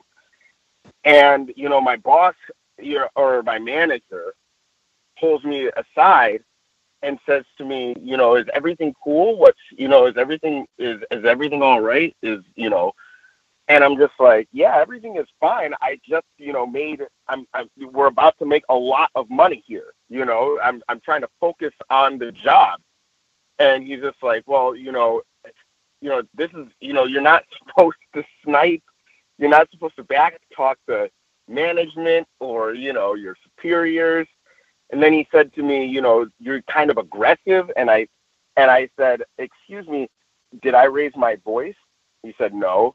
I said, did I stamp my feet? I said, no. Did I use profane language? No. Did I even, was my inflection incorrect? He said, no. And he said, well, it's just kind of aggressive, and he was using words like aggressive and what is that? That was the one that stuck out to me. And I said, this same CEO, he said to me that my shirt with birds on it was aggressive. Birds and flowers was aggressive. Then he said that he also called me Sporty Spice. And he's like, yeah, I know, the guy's kind of he's kind of a jerk, and he calls me the C word all the time, and we share drinking stories and this, that, and the other, and it's all cool. And then another manager takes me out to lunch. 30 seconds. He invites me out to lunch. It takes me out to lunch, tells me that everything that is happening is okay. Assures that I'm cool with it, I guess. And then, we're going back and we're making more money. But I'm just at a loss because I'm not cool with what's happening here. I'm documenting everything, and I'm trying to remain codified. And I don't know how I'm being aggressive. They can't tell me what it is that, is so aggressive. So I don't know. I think a work is being done on me. That's what it sounds like. And that's one thing that I would encourage all non-white people to be very aware of on these jobs. I know Mr. Fuller has spoken about this before as well. Whites can change the policy on your job in like the next 30 seconds. They can just go get the most powerful white people there. That's another reason why Mr. Fuller encourages the Constitution so much, is because they can change those policies and procedures on your job much easier than the Constitution. I think that's one of the reasons I've heard him elaborate on before. But I mean, and I can talk about this from my own personal work experience as well. I've been on jobs, more than one in fact, where it was something arbitrary. I think it was wearing hats. I was not the only person that wore. There were white people that wore hats on the job, and the manager came around and be like, "Oh, that's such a great hat." And it was like, literally, how can we mess over the Negro? Yes, we will outlaw hats in the bed. And literally, I had white people who never even came to my area where I work, who came to my section, be like, "Oh man, did you hear? They're changing the rules. No hats anymore. Wow, what are you going to do?" Like, they will do this sort of thing. And yes, I think racists are vindictive enough that, yes, they can find one black person or two black people if they see that it's something just that they do. Yes, if it's headphones, hats, if it's, these specific type of pants you can't wear anymore, yes, and just be prepared that that sort of thing could happen on your job, like I said, in the next 5 seconds, because that's what racism and white supremacy means. Now, hang on one second, because we have other people that haven't been able to share it all. Folks that we have not heard from at all, if you have commentary, feel free. Can I be heard? Hello? Heard both of you. You hearing two people? I heard both of you. Oh, there's the other person. Oh, okay, I'm going to go ahead. I heard say that. Hey, Gus, was this, I saw on Facebook that you said this was the broadcast for talking about your personal handbooks from work. Was this that broadcast? Can you say that one more time, please? Oh, I saw on Facebook, maybe I read it incorrectly, but was this the broadcast where you encourage us to talk about what we might find in our personal handbooks at work? Absolutely. I say that every time for workplace racism. Okay. I did go through my handbook today. It's been a while since I've gone through it, but I did highlight 2 things from it. So the first one is about handling complaints. I think this one is referring specifically to customers that might come in to the building. It says, permitting people who are angry to vent their anger will many times solve the problem. Giving citizens a chance to get their complaints voiced will help them feel better and thus allow them to be more responsive to the answers the county subsequently provides. Now, this is specifically for public citizens that come into the county where I work. I didn't see this specific policy necessarily for county employees. I wonder if anyone else has that kind of rule in their employee handbook. And then the second one I highlighted from my manual is the dress code. County employees are expected to dress in a manner appropriate and conducive to the performance of their particular jobs. It shall be the responsibility of the department director and or division manager to ensure that employees under his or her supervision dress in a safe, efficient, and professional manner so as to project a positive professional image for Greenville County. Now, in the dress code, it doesn't say anything about how people should specifically dress and what they should not do. But I remember about a year ago, I came in without a collar shirt, and my manager told me not to do that again. Though there are other people who work in the county who come to work with regular T-shirts and jeans and a whole bunch of other stuff. Not that they're dressed inappropriately, but they don't necessarily or always have on collar shirts. I just thought that was very interesting, but I didn't feel that was a thing to bring it to my manager at the time, so I let that one go. But I did have a situation with my manager a couple months ago. I did email this, but I'm finally going to go ahead and just read it. On Wednesday, January 5th, 2017, I asked my manager, could I flex the rest of my workday for a doctor's appointment? The extra flex hours, 3 hours, came from working overtime for 8 days over the course of 3 weeks back in October 2016. Now, there are 3 people in my department at work, including myself, the transit planner, the transportation planning manager, my boss, and the transportation planner. On the third Friday of the first week, on the third Friday of 3 weeks of overtime work, the transportation planner was allowed to flex 3 hours, leaving 3 hours earlier than usual. She didn't have to put in her time card or anything of the sort. My manager had already taken annual leave for the entirety of the same day. Just becoming director, the director decreed that there must be one person from the transportation planning department in attendance at all times during the work week. I was told I would be allowed to flex in the future by my manager. When employees request vacation or sick leave, they must be accounted for on their time card. But for this occasion, it didn't need to be reported. Matter of fact, the director gave the department a half day off the day before Thanksgiving and Christmas, and no one had to record anything on their time cards.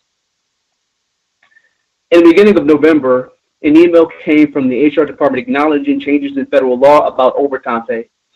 Because of our current pay, me and the other transportation planner, we fall under the rule change for overtime, which lifted the salary threshold below $47,476 annually, or $913 a week.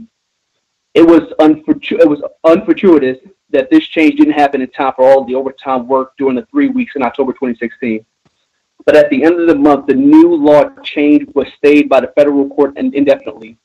Our manager told us to keep track of the overtime we worked from when the law came down so that when the stay is lifted, we can be paid retroactively. Fast forward to the future, on Wednesday, January 5th, 2017, I asked my manager, can I flex the last 3 hours of my day for a doctor's appointment? Initially, he didn't remember. Then I was able to refresh his memory with the help of the transportation planner. Before my manager and I went to speak to the transportation planner, I had spoken with her before because I had forgotten when she got to flex. She looked like a deer caught in headlights when we came to her office door. After remembering, my manager said he would ask the assistant county administrator because the director was out for the week. After initially asking the assistant county administrator if I could flex for the day, my manager told me it was far too late for me to flex overtime hours given to me back in October. Now, when I was initially told I would be able to flex in the future, I was not told when. So I figured I'd save it for when I needed it. I wasn't told I must flex the next week or any deadline. At this point, my manager returned with the assistant administrator's decision, which was no. My manager then began to explain why I could not flex like I was told I could back in October. His reasons included, when you flex, you must flex within the same work week or following work week. 2, since the federal law for overtime was stayed, we cannot allow you to flex.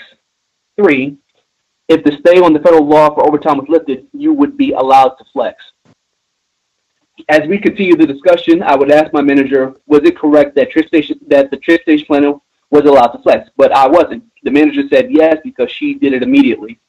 I asked my manager, is it correct that I can't flex today because the federal law is stayed? My manager said yes, but I would be able to if the federal overtime law was not stayed. While talking with my manager, I did my best to make sure the word fair did not leave my lips. Although it did slip once, I quickly corrected it to correct. While speaking to my manager, I can feel myself swelling up like I was about to cry over how unjust the situation was. But I managed to keep my composure. After a while, I realized that I shouldn't be trying to engage in a logical conversation with my manager over the incorrectness of the situation. So at that point, I switched tactics and told my manager that if I can't flex, fine, but I wanted it in writing. For a second, my manager had this look of shock on his face, like I don't know what to do. At that point, he decided to go back to the assistant county administrator to tell her that I wanted their decision in writing. A minute later, my manager came back and told me that I would be allowed to flex for the day, but added from now on, flexing must be taken within the same work period of or the next. And that's my Black self-respect moment right there.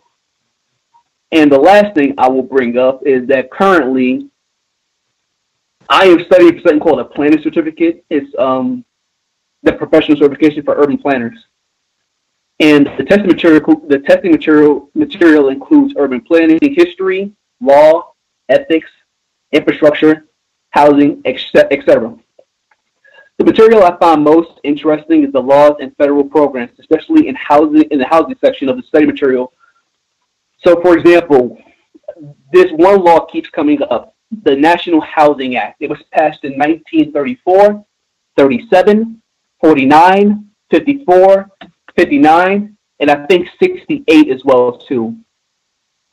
You know, I wrote this part. There's this impression that federal laws passed is made to address social deficiencies, but the fact that the same law has been passed so many times proves, if anything, the laws made to address issues are made to reinforce the current deficiencies.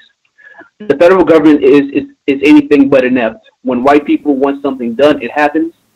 When it was time to settle the West, they gave white people land for development via the Homestead Act of 1862. When water needed to be diverted to the arid states, this was done via the U.S. Reclamation Act of 1902. When white people wanted to look like they were dealing with racism, they passed the same laws over and over. 30 seconds. So when they look to see if I'm sorry, what? If you can finish it up in about 30 seconds. That I can do. When white people wanted to look like they were dealing with, I'm sorry for that part. But when they looked to see if the laws was working or as intended, they needed only look at the plight of black people, no substantial change, mission accomplished. Every housing act had a component of slum clearance or urban renewal. But because of the way it targeted black neighborhoods, James Baldwin called it Negro removal. Local authorities used the program as a legal means to evict poor residents in favor of more affluent residents in process of gentrification. One writer, John McCurry, asserted that in the case of the section of Cabrini Green, the Chicago residents were forced out for Hope 5 is a program for redevelopment by armed police. And I will cut my mic right there. Wow, you all have been downright inspirational today with a variety of different acts of black self-respect. Looking out for other black people or trying to give constructive information to other black colleagues and standing up for yourself, asking for things in writing. I think Emmy mentioned that last week, or it might not have been last week, recently, about getting a written retraction if you are falsely accused for something, if you're going to be denied the same opportunities that were afforded to other white coworkers. Well, let's get that in writing. That I'm being denied and why I'm being denied. That's why I've said consistently documenting things being written down. Racist, a lot of times, they respond differently. Things seem much more serious. That can have much greater ramifications once we start documenting and being serious about things that are happening here. And all you did there was make a request to get it in writing, and things worked out well. That just the power of things being in writing and the power of asking questions, being informed about your policy and procedure. I think that came up twice with the flexing option. And then, as I said, whites can change the laws. And then with the dress code thing again, but just being informed about policy and procedure, ask questions. Anybody, we'll get one more and then we'll get Stacey's audio segment. Is there another person that we missed completely? Anybody that we have not heard from at all? Can I be heard? Yes, sir. Greetings, Gus. Greetings, callers and listeners. I'm an engineer, young engineer, who was recently fired from my first full-time position. I just wanted to emphasize just the benefits of understanding the system and getting the information. I graduated with a substantial amount of debt from a predominantly white institution. I pretty much just wanted to get a job as soon as possible. And when I got to the job and saw how toxic the environment was, I pretty much dealt with it. I internalized a lot of things. Confidence was getting hit mentally. I was going through things. But as I, came across the work of, Dr. Francis Cress Welsing, Dr. Neely Fuller Jr., this program, I began to prepare myself for what I knew could inevitably happen, which was termination. And I lived well below my means. I focused on the financial aspect of what I was there for. It was just the exchange of service or payment. And I was able to pay off pretty much all of my debt and save a substantial amount of money and be in a position now where I'm actually able to move in with a close relative and not have any, rent payment and work on entrepreneur ventures that I've been thinking about and, collect unemployment, of course.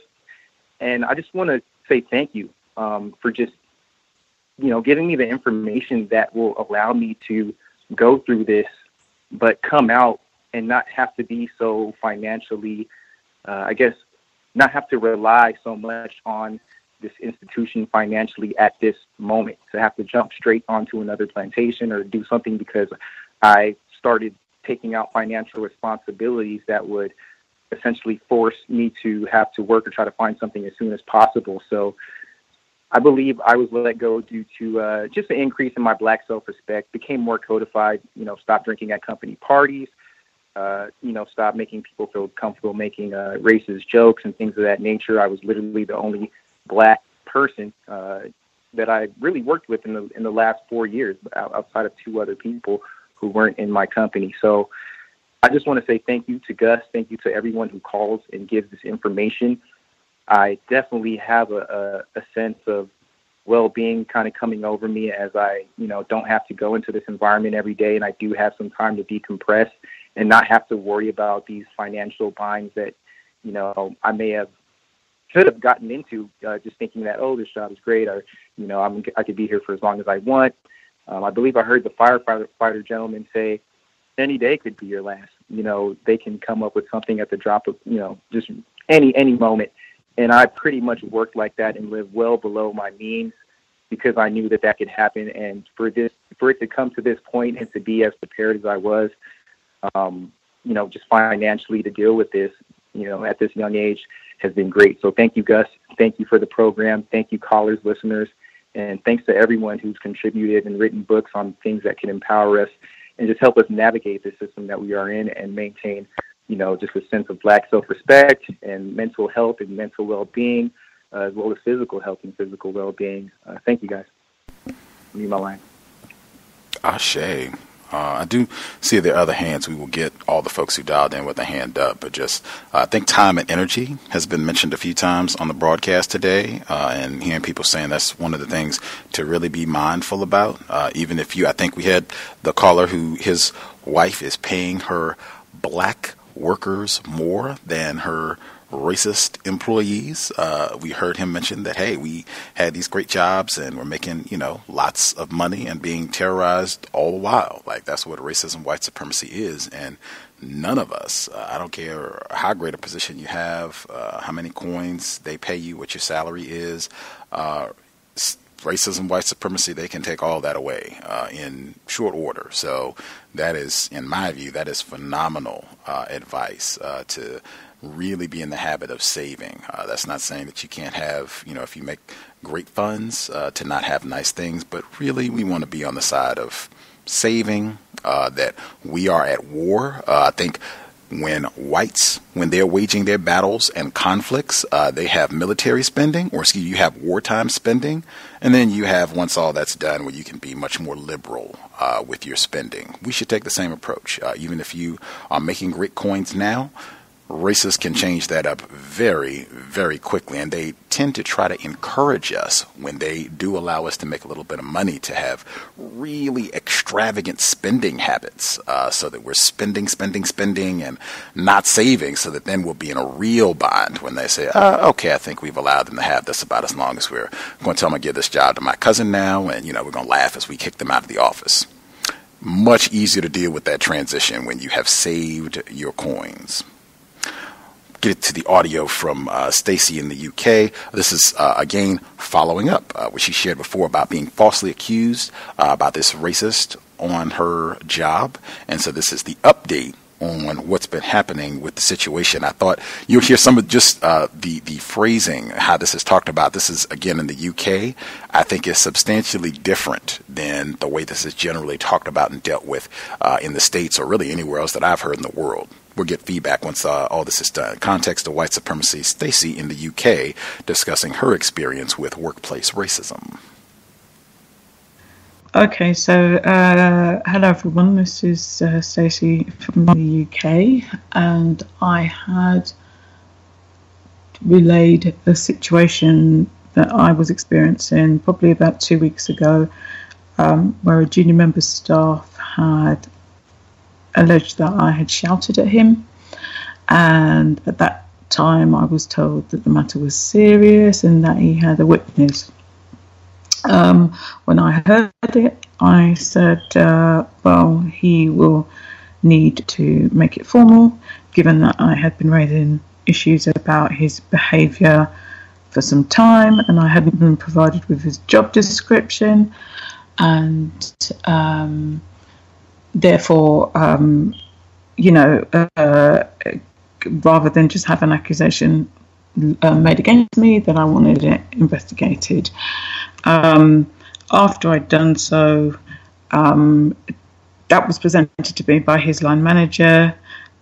After they received that response from me, all of a sudden it was being taken less seriously, and they, rather than wanting to discuss his allegation, wanted to discuss my original query about his job description.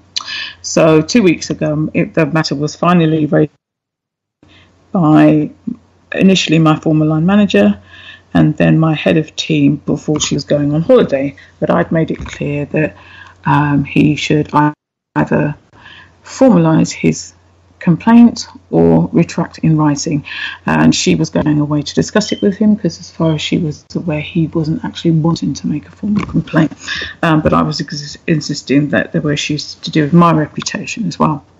So, as I said, she was going away on holiday, so I wasn't really expecting any follow-up until this week. However, last week I was pulled into a meeting by my current line manager.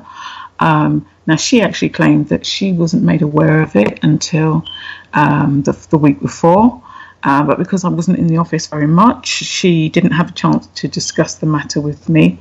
It had been brought to her again by former line manager, who was concerned that there hadn't been any resolution to the situation, and she had also discussed the matter with the person who claimed I shouted at him, and also his line manager, and they all felt that it hadn't been resolved, and that this individual, not only was he claiming that I had shouted at him, but in fact it had happened on that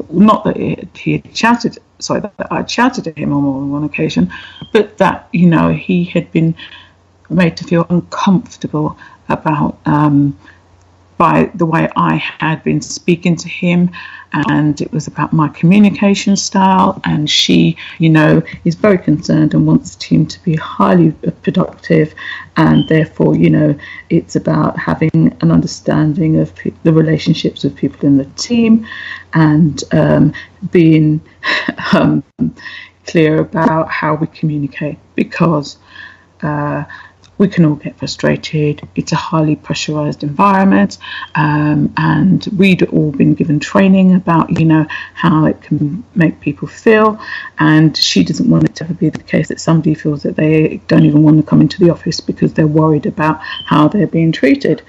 So I asked her for clarification on what he was actually claiming, particularly around the fact that now it had been increased from one accusation to now several, and she was actually asking me to explain what had taken place, my understanding of the issue, the original complaint, and what did I think I could do differently.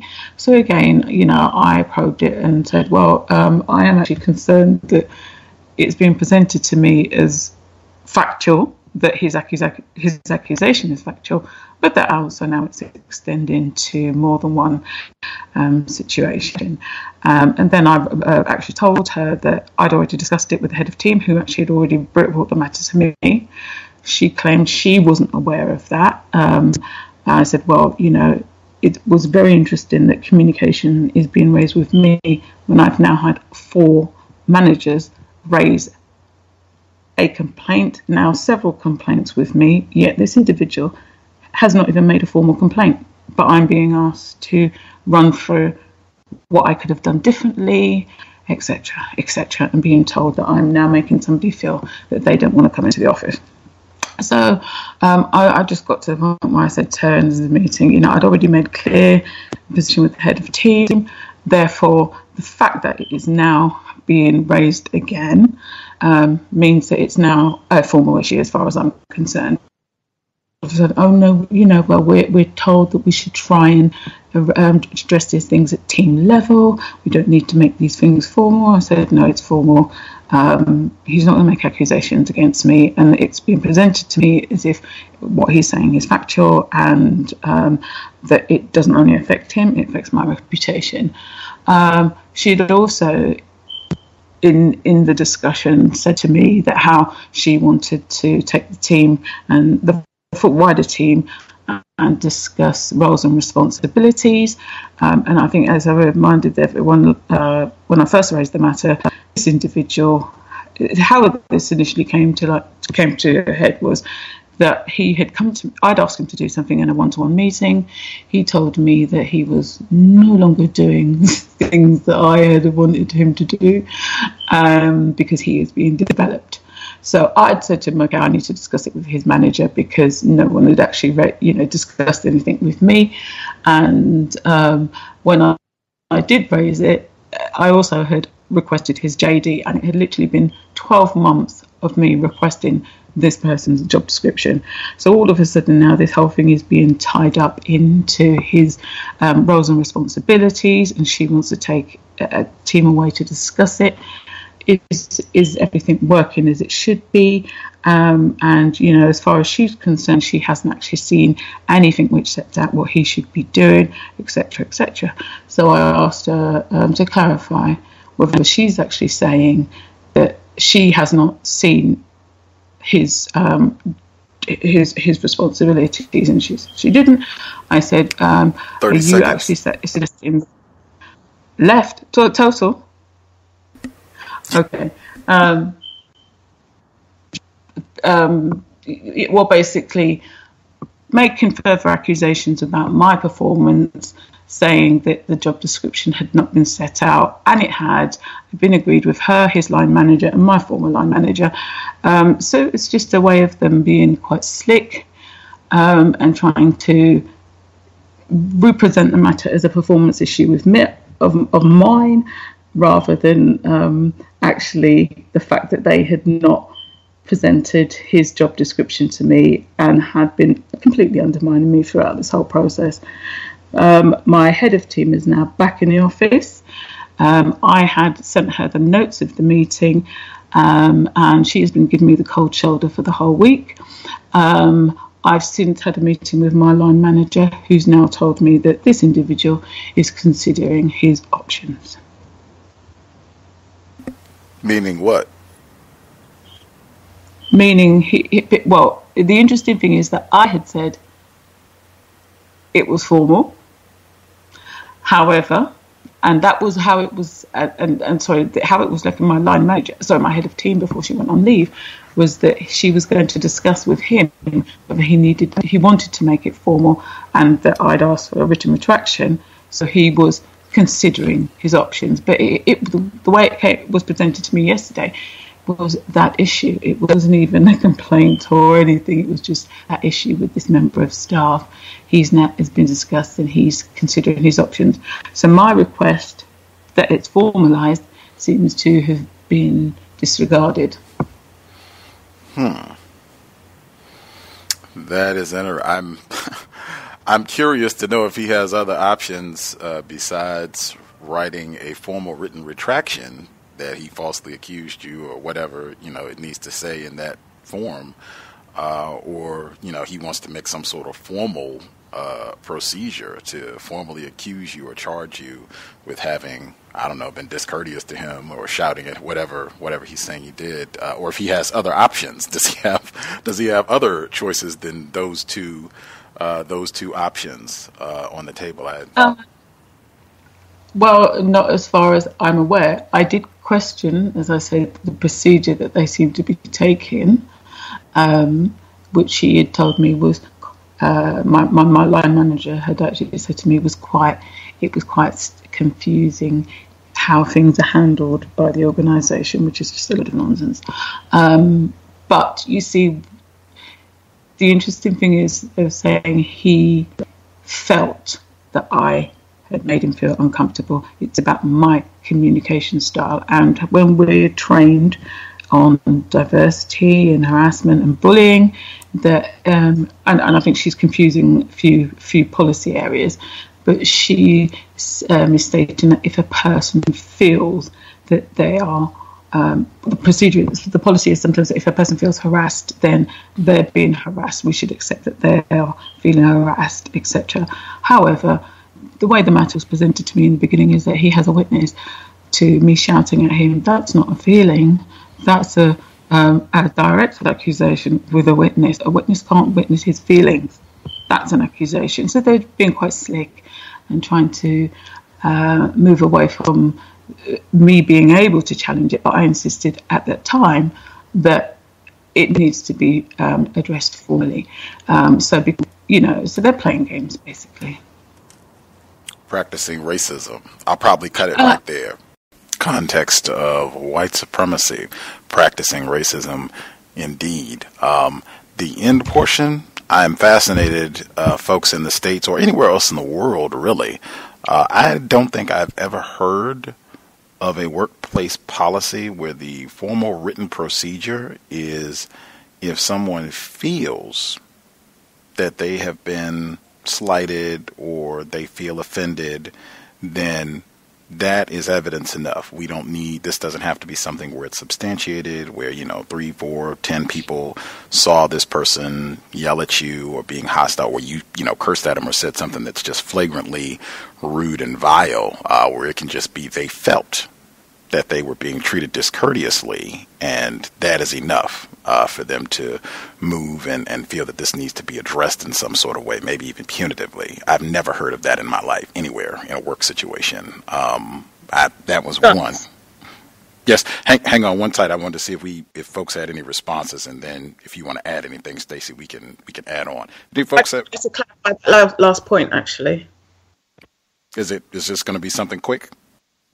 Yeah, it was just because since we recorded that session, I logged into my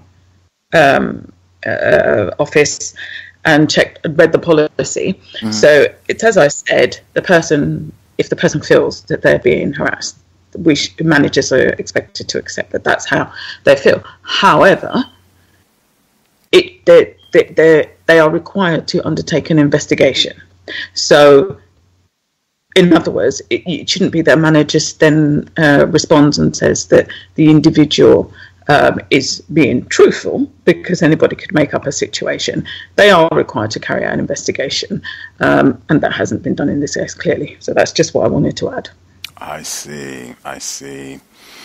Yeah, that practicing racism, white supremacy. We do not have an investigation, and we still do not have the duties, which I think has been a problem stateside as well, where people, even for non-white people, somehow we cannot get what are your formal duties for this job. We still cannot get that information for the racist accuser that Stacey is dealing with in the UK. Did folks have any commentary, questions based on, I guess this is ongoing now, what she shared with us over the past few weeks now?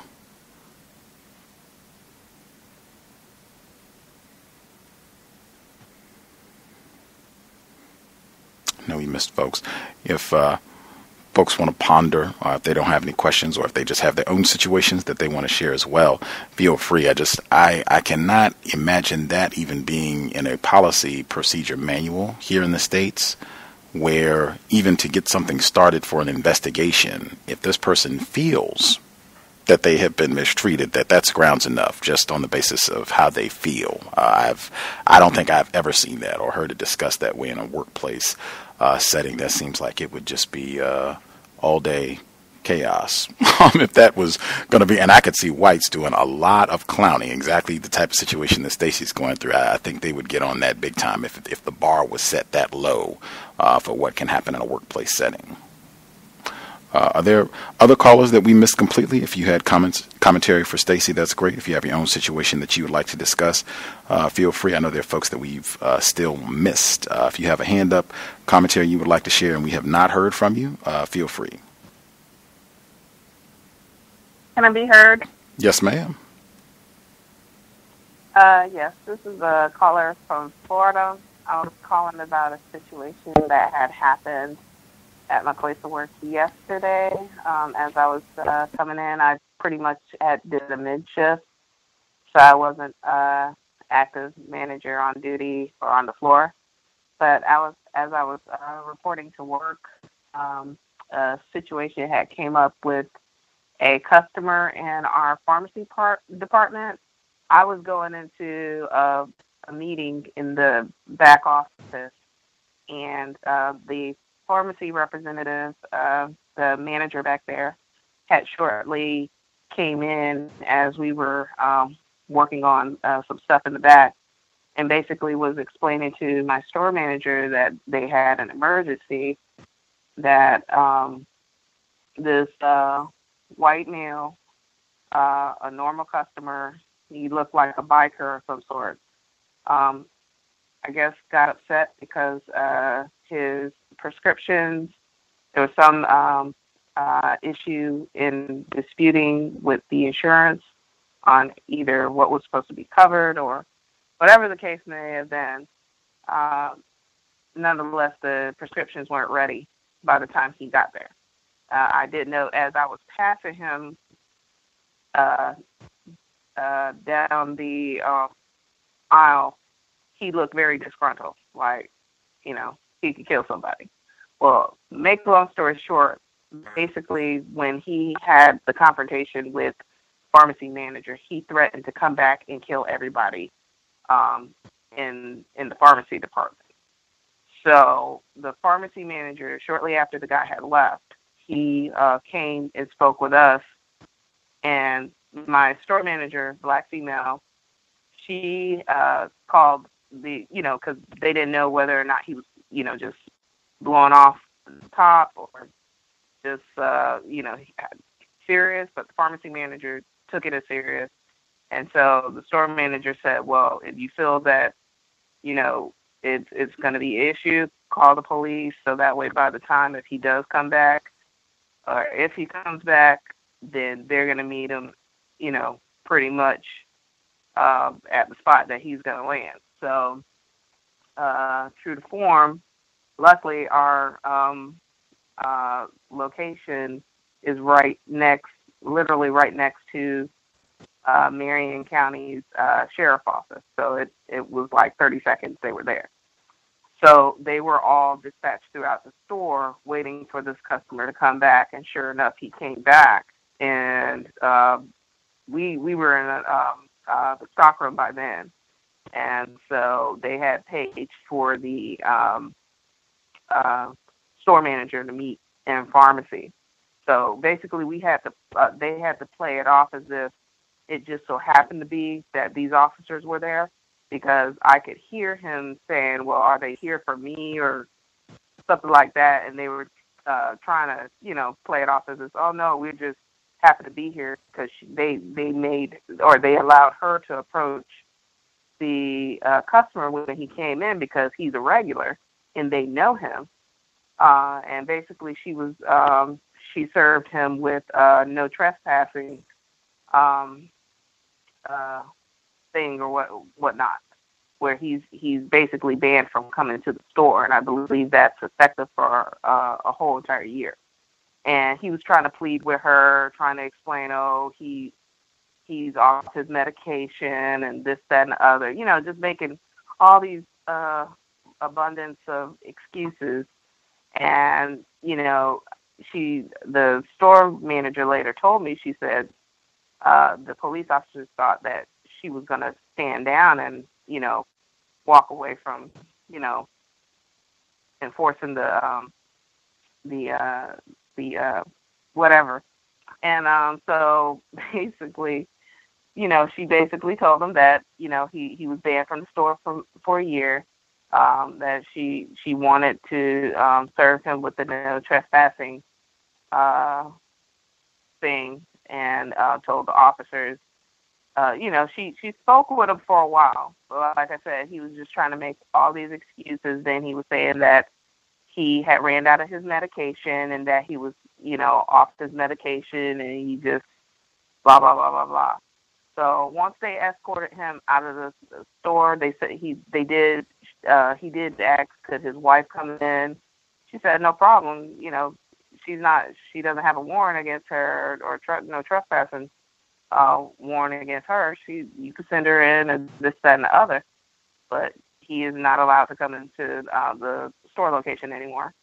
So they escorted him out and this, that, and the other. So she was talking to everybody, and she later came and was talking to me about the situation because, customers and people was trying to ask me what was going on, and I was just trying to say, oh, no, people was trying to say, well, was he caught stealing or this, that, and the other, and I was like, I didn't want to say anything because I didn't want to cause mass panic, and this was right before I even knew what had happened in California.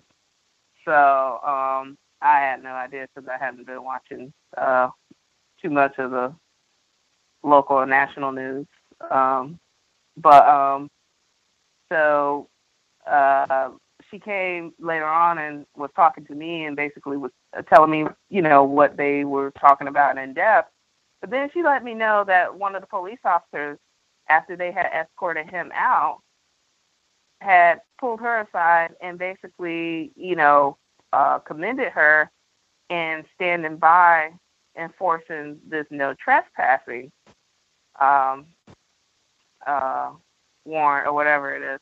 And basically they went on to tell her that they know the responding officers, they don't know him personally, but when they ran his information in their system, that they know of him.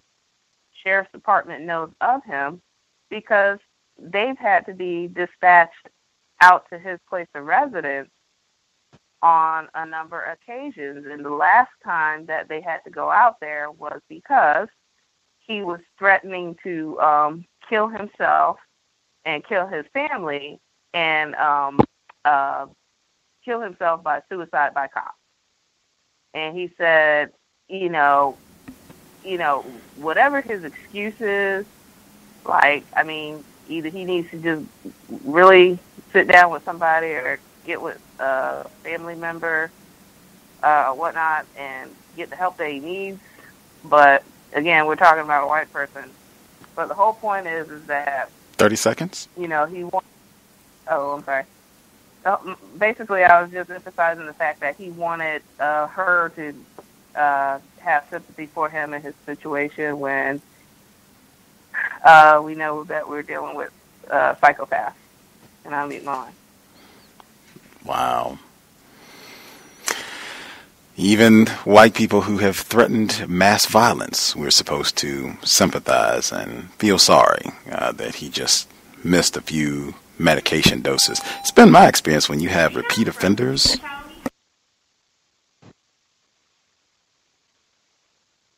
One second. Sorry about that.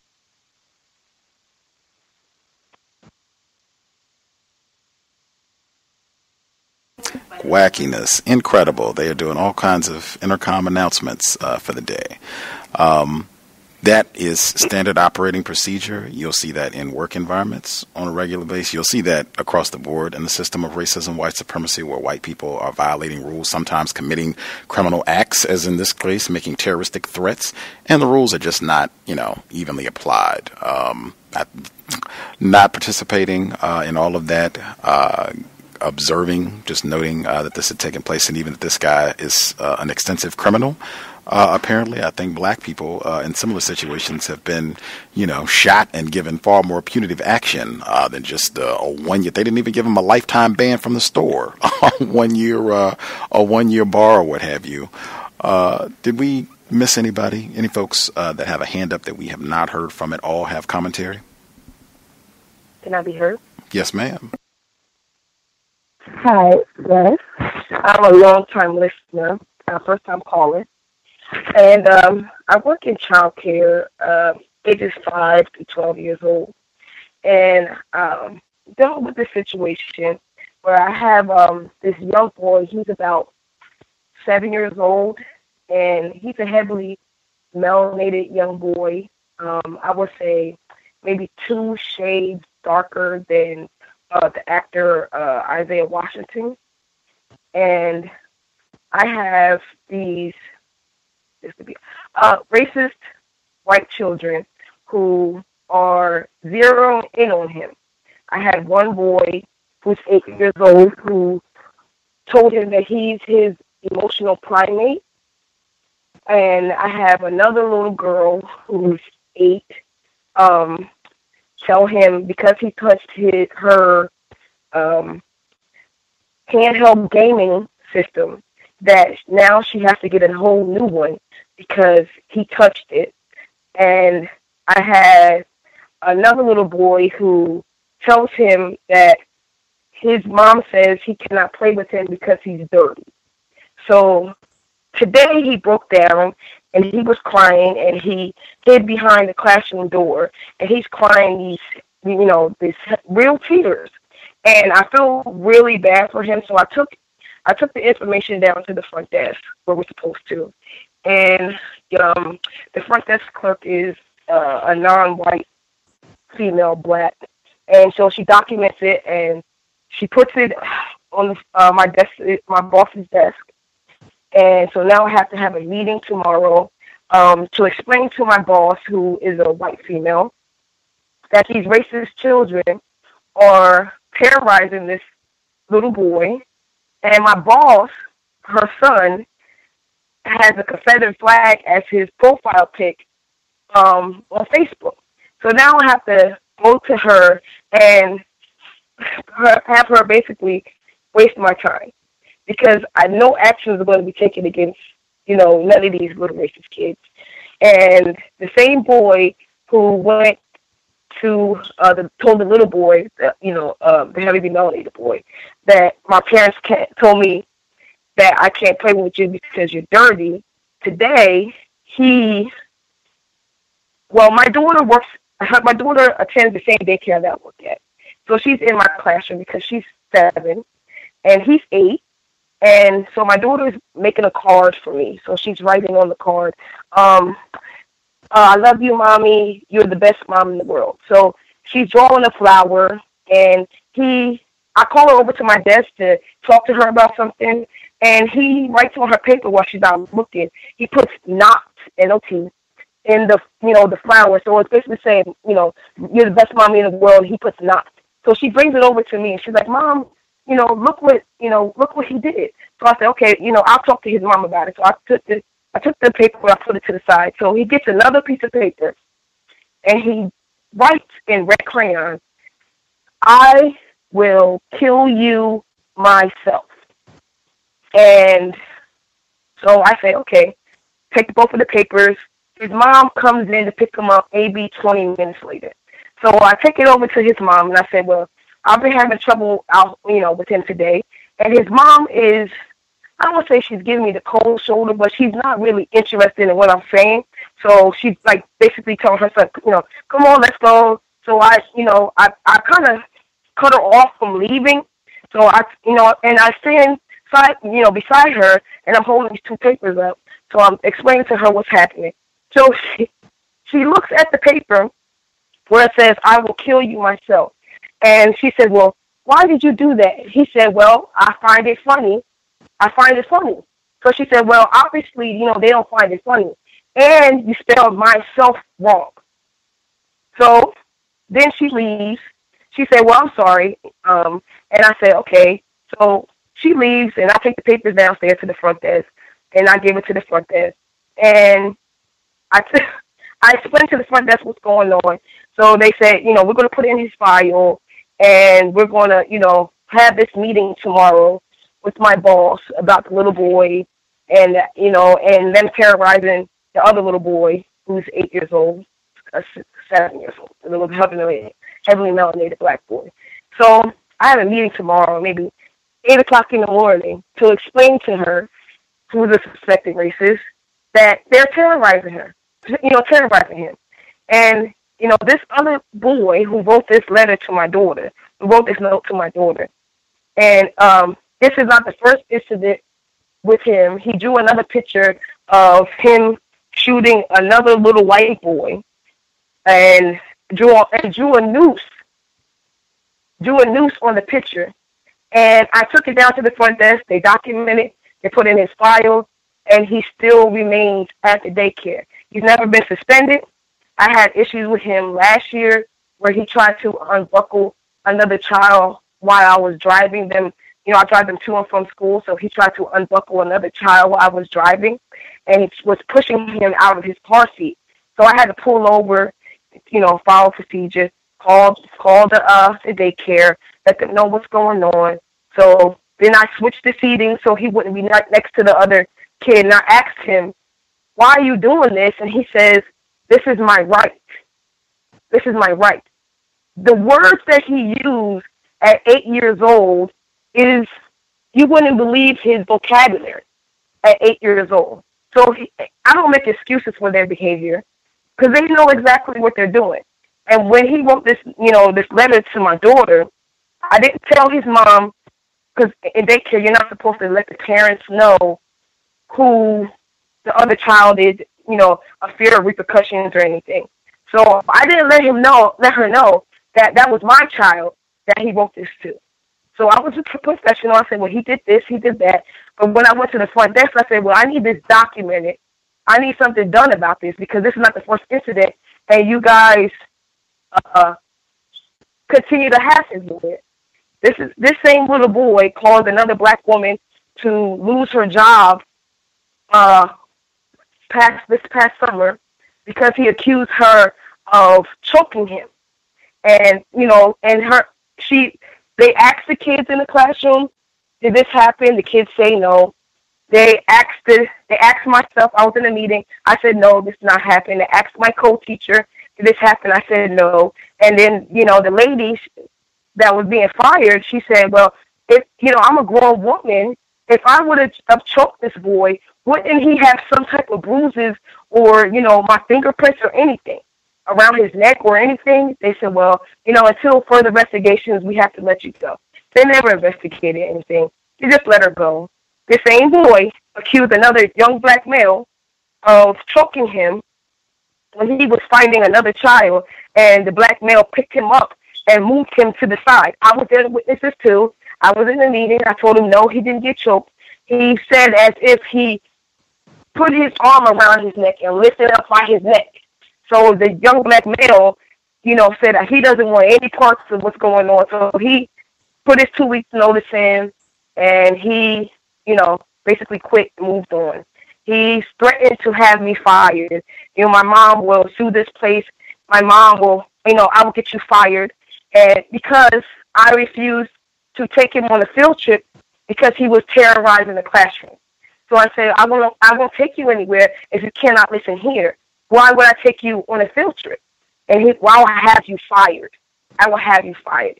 So now I have to have another meeting where he's had someone fired before, and explain to my racist boss, that these kids are terrorizing one kid, this black male, and, she's not going to do anything about it. I know. She's probably going to waste my time. But now I have to sit and have this conversation with her. So, if anybody has any thoughts, I appreciate it. Thank you.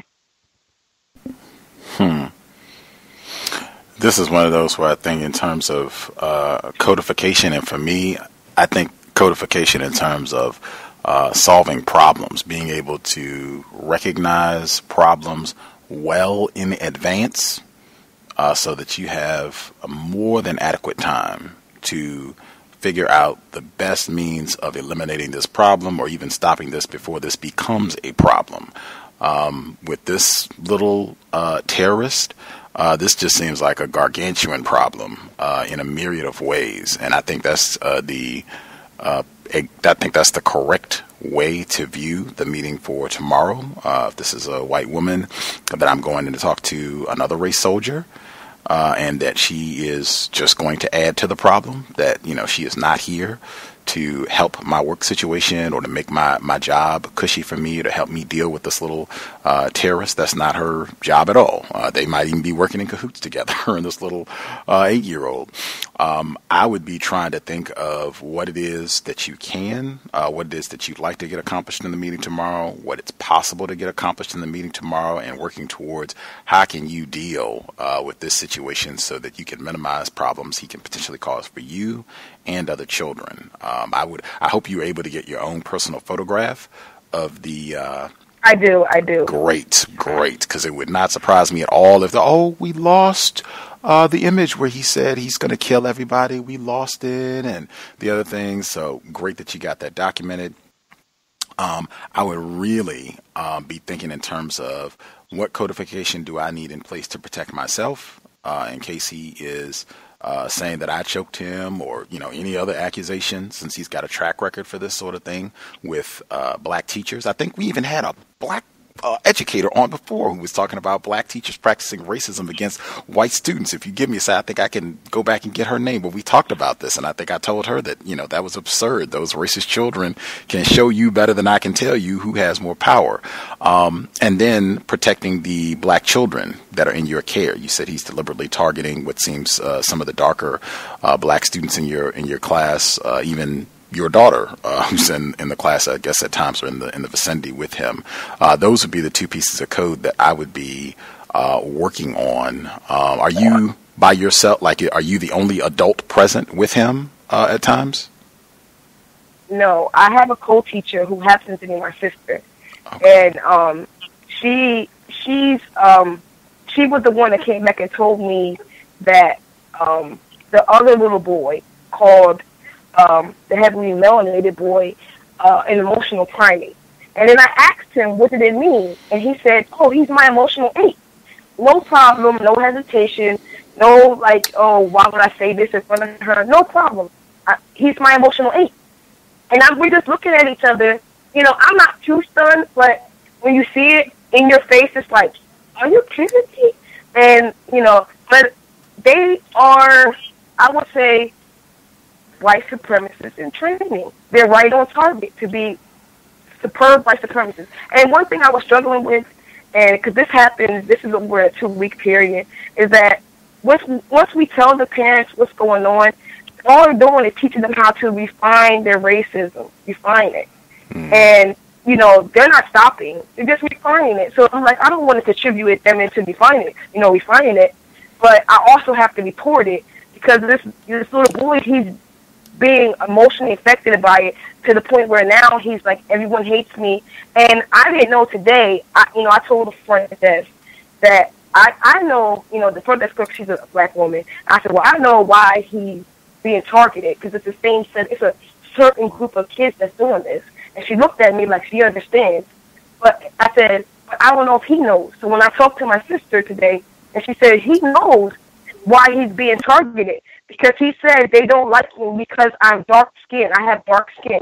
And he has a sister that's 4, and she's dark-skinned. Their parents are Ghanaian immigrants, so they're, really dark-skinned. And she tells her teacher, who's another black woman, that you're my only friend. You're my only friend. These other kids, they won't play with me. You're my only friend. And that really broke my heart because I'm like, she's 4. Then, look how early they start in their terrorism, towards them. So, and he now that I understand that he knows that they're terrorizing him because he's dark-skinned. And a lot of this happens sometimes with me coming into the classroom, but today, when he gave my daughter the note, I was in the classroom. He gave it to her right when she's standing next to me, and I get the note, she turns the hand to me, and I look at it, and he's laughing. He's not ashamed. He's not, don't give it to her. He's laughing. And when his mom asks him, why are you doing this? He says, because I think it's funny. I think it's funny. So he gets enjoyment out of terrorizing black kids. That is racist culture. Did listeners have suggestions for, what you would say in the meeting tomorrow, what you'd be trying to accomplish, or suggestions for dealing with this racist child moving forward to protect your own job as well as to protect the other black children? Can it be heard? Wow. Let's start with the black females, and then we'll make sure we get everybody. Heard a few of them. Okay, I'll go after the other lady. Okay. Is there another black? Okay. Go right on, Emmy. Go ahead. Thank you, Leslie. Just a couple of things. Number one, I think if you haven't already, I would sit down tonight, maybe after the call, and write a very detailed list of the instances that he has exhibited behavior that is perhaps not constructive for himself and for the other children that he's around. I would center the conversation, or propose potentially centering the conversation, like getting your mind state to frame how you're going to talk to this white woman more about his development and the safety of children versus him being a terrorist. I don't think that language is going to work well. And if the last that you've rehearsed is this conversation that you've had here on the cows, I think you'll be more inclined to not have the proper verbiage to articulate exactly what you're trying to say in a way that's going to be constructive for you and the other black kids that are in the daycare. So I think I'm making myself clear. If you come off like you're trying to just call him a terrorist and all these bad things, that white female is not going to really hear you. But if you make it more about like the children's development, he's exhibiting behaviors that might be considered antisocial or non-constructive or unhealthy, then for himself and these other children, then there may be something more closer to a resolve. Because it's not that the white mother doesn't know. I think that whole "why did you do that" was more for you than it was for him or for her. She was like, well, I have to make it look like I care, so I'll do that. And then that means like if all of these things has happened, I would like to say that it's perhaps the director is already kind of privy to the situation about who this white kid is. So it's not becoming like you're personally having something against this child. It meant more from a, like, I care about everybody's well-being and I'm trying to make this a great place for everybody.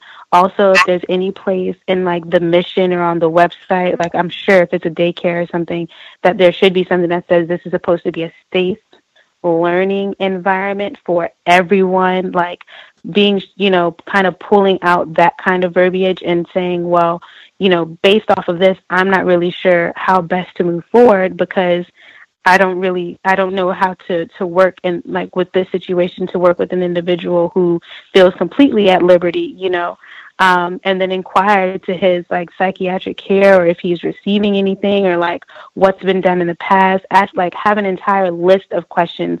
I would highly recommend not to allow this white woman to just ask you a bunch of questions about what you think should be done, about what you think about his character, what you think about his personality or whatever.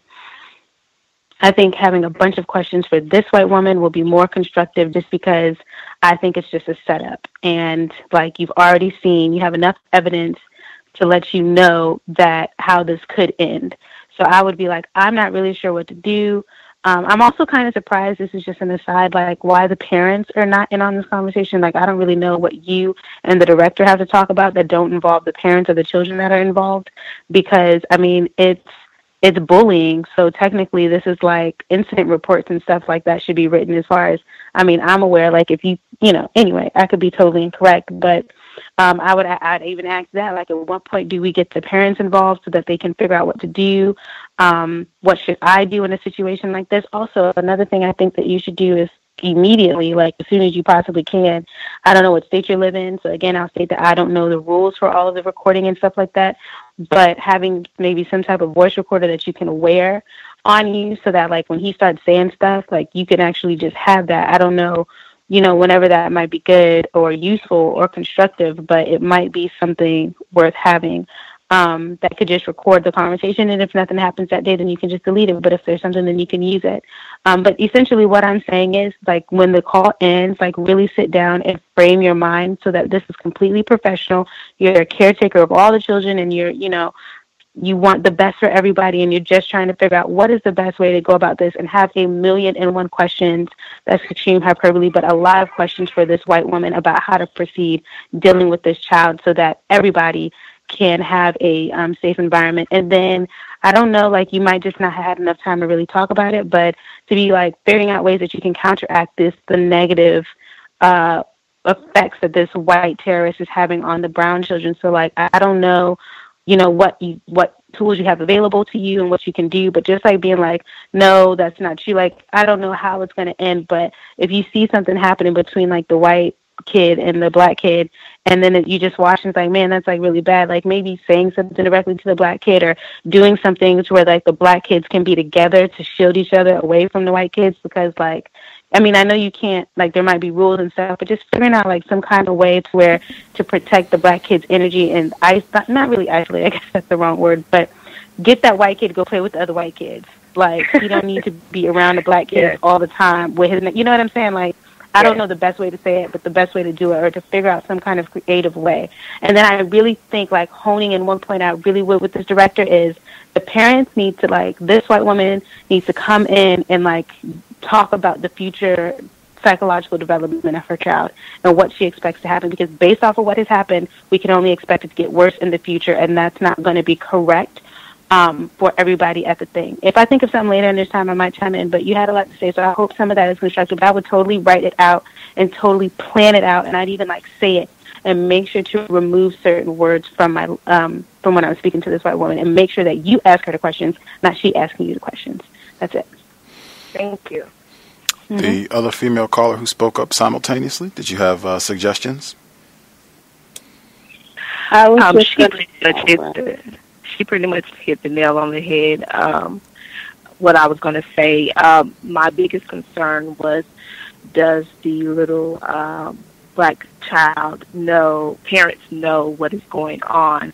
I know you can't tell them who's doing these things, but as a parent who has a child, I would like to know if my child is being terrorized so that I can combat that at home. Because if he's just going home and his parents do not know what he's facing at that daycare, he's going home and he is internalizing all of that. And that can lead to, as we've seen on multiple occasions, kids harming themselves, kids committing suicide, because our children are not being mentally, physically, spiritually, their energy is not being protected. And as she said, I feel that you need to sit down and just figure out a way to protect his energy and to protect his mental state. And I feel that his parents need to be brought in on what's going on at the daycare, because they can move him. They can put him and his sister in a different daycare if it is not remedied. And sometimes when they hear it from the parent and it is costing them money, they are more inclined to make changes.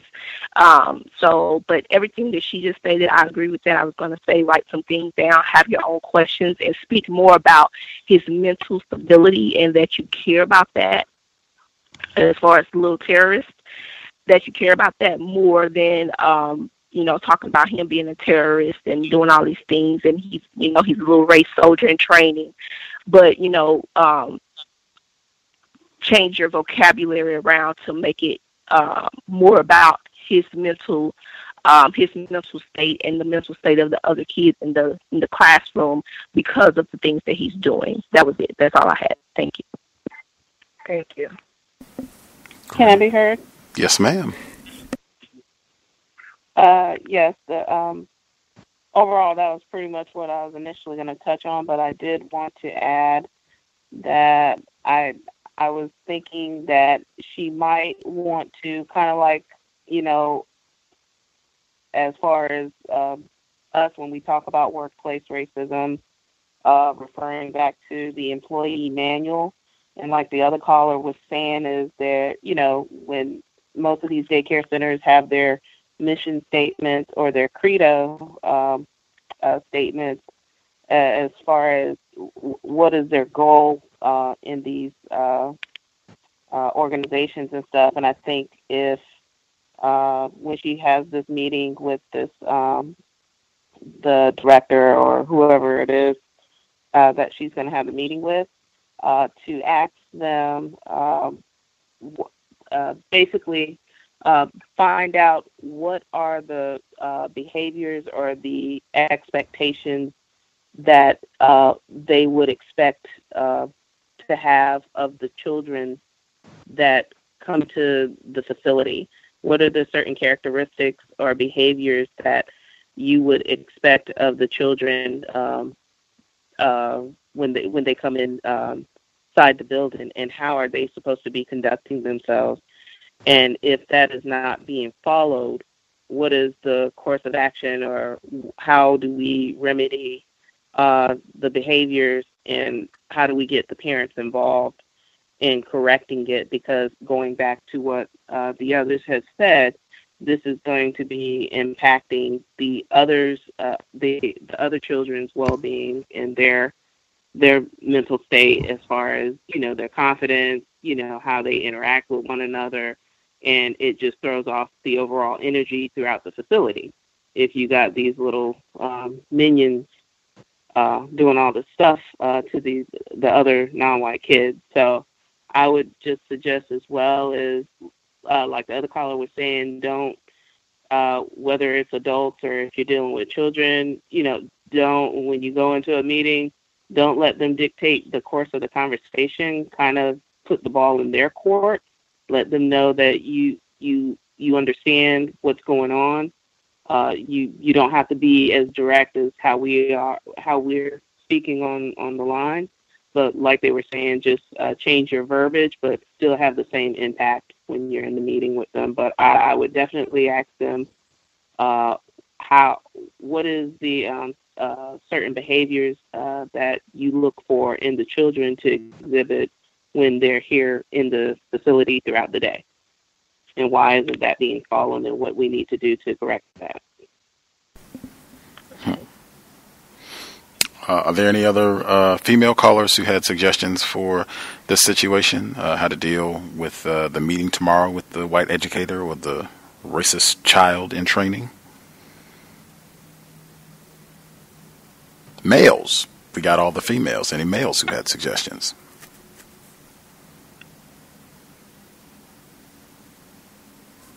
We got all the suggestions?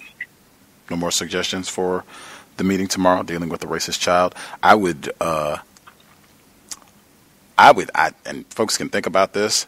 I at least was thinking, like, asking directly or stating directly, I have concerns if there are two administrators who are no longer employed here as a result of their interaction with this child and being accused of touching him, and if there are situations where he's threatening violence against other students. I know I have worked with children.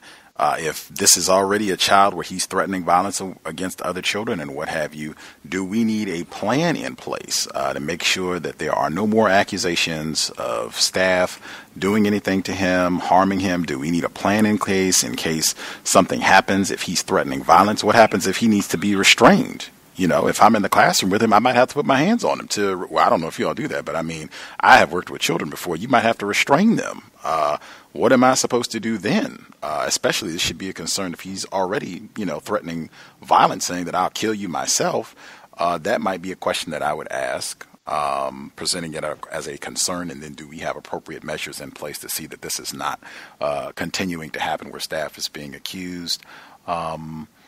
And I would definitely make sure to look over the policy and procedure once you have, in this age with Columbine and everything else, the school shooting, Sandy Hook, and whites at least trying to pretend that they care about children, I would for sure go over the policy and procedure about once a child has made this sort of threat of violence on school property to make sure like they have done everything as stipulated in policy and procedure. And if not, I would definitely have a question about that as well. I have a question. Yes, sir. Is this a public? Yeah, is this a public or a private institution? It is a private. I would say it's a daycare / church. Half of the building is a church, Christian church, and the other half of the building is is a daycare. So the kids do some type of like religious activities, but they're not actually with the church. So And I've been working there almost 8 years. Is there a state body that officiates over the governance of these private institutions? Is there some sort of officiating body governed by the state that they have to answer to at all? I'm not too sure. I know they tell us that they're a nonprofit organization. That's all they tell us, that they're nonprofit. So I'm not too sure. We do have inspectors that come in and they inspect the area for the food, but they don't have the USDA food program. But they do have people that come and make sure that you have outlet covers and the doors that are supposed to be locked are locked, and the bathroom is sanitary. It's clean. So, but I'm not sure. Okay, well, if I were you, I would find out who is in charge of making sure that that is a safe place for children, period. Because if they did not investigate this situation where a child claims to have been harmed, if they did not fully investigate that needs to be reported. If they are continuing to allow a child who has threatened other children with death to persist in that environment, I think that has to be some sort of violation of the children's safety that the administration at that school has not effectively dealt with. So I would look into who is in charge of the safety overall of the children, and that I wouldn't ask those questions of this manager, but I would be quickly looking into that, and that might make your position a little more tenuous at this job, but I would definitely be focused on maintaining the safety of these children, because that is the fact that they're letting that child stay around the other children that he wrote down a death threat to, and you have evidence that this death threat exists and that this child is still there. That's something that needs to be reported to somebody, and you need to go over some people's heads over at that institution. That's disgusting that they let that persist. Yeah, we had a similar incident maybe 2 years ago where a teacher was accused of yanking this little child, this white girl, yanking her arm and pulling her out of the chair. So another black teacher seen it, and she said, well, I have to report it because this little girl has a bruise on her arm. So when the other teacher saw it, she reported it. And at that time, my boss I have now, her boss was the director. So when the teacher reported it, she told her, well, when they come in to investigate, let us talk to them. Let us handle it. Let us talk to them. So the teacher said, oh, okay, well, I'll let you handle it, but if they ask me questions, I have to be truthful. So she said, okay, but, only tell her certain things. So the teacher, anyway, I know personally, she told, and they investigated, and the other teacher who did pull the arm, she was terminated. And the teacher that told was also terminated 2 months later. She was told, they called her and a co-teacher in the office that witnessed this abuse. Called her in the office and said, well, we're going to close your classroom down and we're going to make it into a computer room. So now I've been working there 8 years. So they have never closed her classroom down. They never turned it into a computer room. They fired both of those teachers who witnessed the abuse and spoke on it freely instead of letting the daycare handle it and let them tell, social services or, people that came in and investigated. Let them, they told the complete true story instead of letting them handle it and saying what they want to say. So It's been about 2 years. Okay. Hang on one second. Context of white supremacy. We have people who wrote in that I did not get to finish reading all of their commentary, and we only have about 10 minutes left in the program, so we'll probably have to leave it there for the school portion, because I do want to make sure if there's anybody that we missed, if they have a comment that they would like to get in as well. One of the folks who wrote in their commentary, I'm a student at UDC, and the university is considered an HBCU, historically black college university. And we have a large population of Saudi Arabians at the university, like 50%. On your program, there's a lot of discussion about code. These people have theirs down pat, and they only socialize with each other. I'm very suspicious of them because they have no care in the world. They are not very smart and don't come to class. They cheat on tests. They will take pictures of exams and wait for someone to text back the answers. I know people who worked with them on projects and did nothing to contribute. I was wondering if other listeners have observations on these people in schools or work.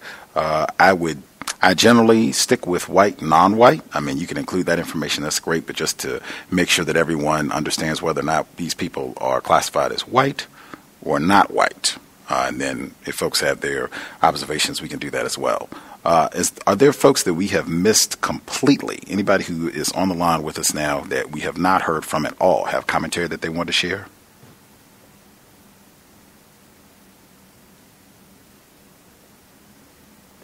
Yes, may I be heard? Yes, sir. I'm a first-time caller. Actually, I emailed you last week, Gus. You shared my story about the flag posted at work. I just had a short comment that happened recently. Beyond that, I had a non-white Hispanic speaking female leaving the bathroom where I work at. It's a retail environment. She walked past me, and she left my department. Then she turned around and came back to me and asked me, "Do you work here?" I said, "Yes, I do." And like she was in tears, she said, "Can you please do me a big favor?" I said, "What's that?" "The guy over there, and it's a black man. He's in the purse department." I said, "Can you please call loss prevention on him?" So I looked over there and I told her he works here. So she looked shocked. So she said, "Him?" I said, "Yes, he works here." And, she was just kind of embarrassed and just walked away. So that's something short that happened recently. I just wanted to share. Suspicious looking niggers. I'm sorry, what was that? I just said suspicious looking niggers. You were going to add more? You know what? The funny thing about that is the guy who was over there in the purse department, I thought he was like a merchandiser or like a sales associate. He just transferred to the loss prevention department. So he was actually working as a, loss prevention security, being incognito or whatever. So if I were to call loss prevention, I would possibly be calling his line. Context of white supremacy. We apparently always look suspicious when it is whites who are the ones who are committing all the crimes, worldwide, large and small. The person who dialed in, and we've had a number of first-time callers today, hooray. The person who called in, last four digits, 0750. Did you have commentary you wanted to share? I had originally had just feedback for the educator working in the daycare. I don't know if we're still taking comments about that. Let's hear the feedback. I was just going to suggest, I work in schools myself, and I know early on in my career, educators, or administrators rather, would try to avoid addressing certain issues by saying how many times have we documented the instance before trying to escalate it. So I just wanted to suggest that she make sure she has, written documentation, but whatever the school's procedures are, if they have a referral system or if they have an incident report system, making sure that she has at least 2 or 3 of those written and documented to bring with her to the meeting. maybe speaking privately with the administrators beforehand just to understand what is their perception of the situation, because given that it's a private school or private program, they may be well aware of the issue, and maybe because of whatever tuition they're receiving from that family or whatever the case may be, they're not even interested in addressing it the way she is. So she can get on the same page and just understand the motives of the daycare. She can start to understand better if there will be a solution that will be in the best interest of, herself as the educator and the other students, or if she might have to look into eventually finding ways maybe to remove herself from that situation if it looks like the administrators there don't have any intention of actually getting a resolution themselves. And then the last thing I was going to suggest was, since it's a private institution, maybe looking at some of the public schools in that area, the elementary schools. I know in my county we have things called the discipline matrix and positive behavior plans, which help us to kind of formulate, I guess what we would call like the district's codified language when dealing with parents. Instead of saying things like, obviously the students, exhibiting racist behavior, but avoiding that language and saying things that are more codified, like maladaptive behavior, some of the things that other callers said, in terms of, other students being harmed, things like that, but looking for a discipline matrix from a public elementary school and maybe trying to pull some of the language, the verbiage from that, just to remain completely professional so no one can kind of turn it around on her and say she's jumping to conclusions. Instead, she'll be using language that's supposed to be constructive for all students to be in an environment that's safe. So those are the only things I wanted to add. Awesome. Great suggestions. The other person wrote in, I think I got the emails. I might have missed a new one if somebody wrote something within the last few minutes or so. This person wrote in, a few years ago, I worked for a company where we had tons of downtime. We would not have any work to do for weeks at a time. After getting permission from my supervisor, I used my downtime to read. I was minding my business reading when I heard my white male coworker talking to a few other white male coworkers about his white girlfriend. He was telling them about her being on drugs and her being in prison. He then says, when my girlfriend was out, she was raped by her drug dealer. Then he calls my name and says, oh yeah, he was black. I asked him, why do I need to know that? I'm not a rapist. He says, I know, man. I was just saying. He later found out that the girlfriend was lying. She was having a consensual sexual relationship with the black male. White women are dangerous, putting it mildly. We have about 3 minutes left. Did folks have any final commentary they wanted to get in before we conclude this week's segment, Workplace Racism? Gus? Yes, ma'am. Stacy hanging tough with us in London. Go ahead. Gus, the only thing I wanted to add to the school situation was, and again, just using the correct language that is used in that field, but is to request. Can you hear me? Yes, ma'am. Okay. Is to just request some support for the parent, because clearly you've discussed the matter with her, and she also seems to be exhibiting difficulties with her parenting skills. So that's the only other thing I would add in. Nice. Is there, I don't know if there's any, just on the school piece, for the young black child, the victim here who's being terrorized, any support for his parents, I think would be grand as well, so that they know that this is happening, and whatever, I guess, plan you all are coming up with tomorrow in the meeting, whatever the results of that, I think that might be, or maybe that's something that can be brought up in the meeting, to make sure that she knows this is happening, what you've seen with the child. He knows that he's being targeted because they're racist, to make sure that his parents are notified of this, or his caregivers are notified of this as well. That might be a good thing to do. Anything? Thought I heard someone. It was me. His mother. I'm sorry. Go ahead. All I was going to say is I think a similar approach can be taken with the non-white child's parents, because he's also experiencing or presenting emotional distress. So it's about that well-being as well. So using that language, perhaps. I guess. Go ahead, ma'am. Go ahead. His mother came up to the daycare last week when he did tell his mom that the little boy called him dirty and told him he couldn't play with him. So she came up to the daycare last week and she put a complaint in last week. But he continued the behavior today, and he targeted my daughter today. So he's still exhibiting this behavior. I don't know if the director actually spoke with the little boy, the white boy's mother, but she spoke with the black boy's mother last week. Okay. Well, that's good to know. That again, I mean, and you see that pattern. I think that was Princess. She called in today. She gave suggestions for this situation as well, but she also talked about her own workplace incident where the white terrorist came on her job site and said that he was going to come back and kill everybody. Sounds like the older version of this little race soldier that you got in your daycare situation. But he said that, and I guess his partner was trying to get sympathy, and I think he just got banned from the store for like a year or something like that.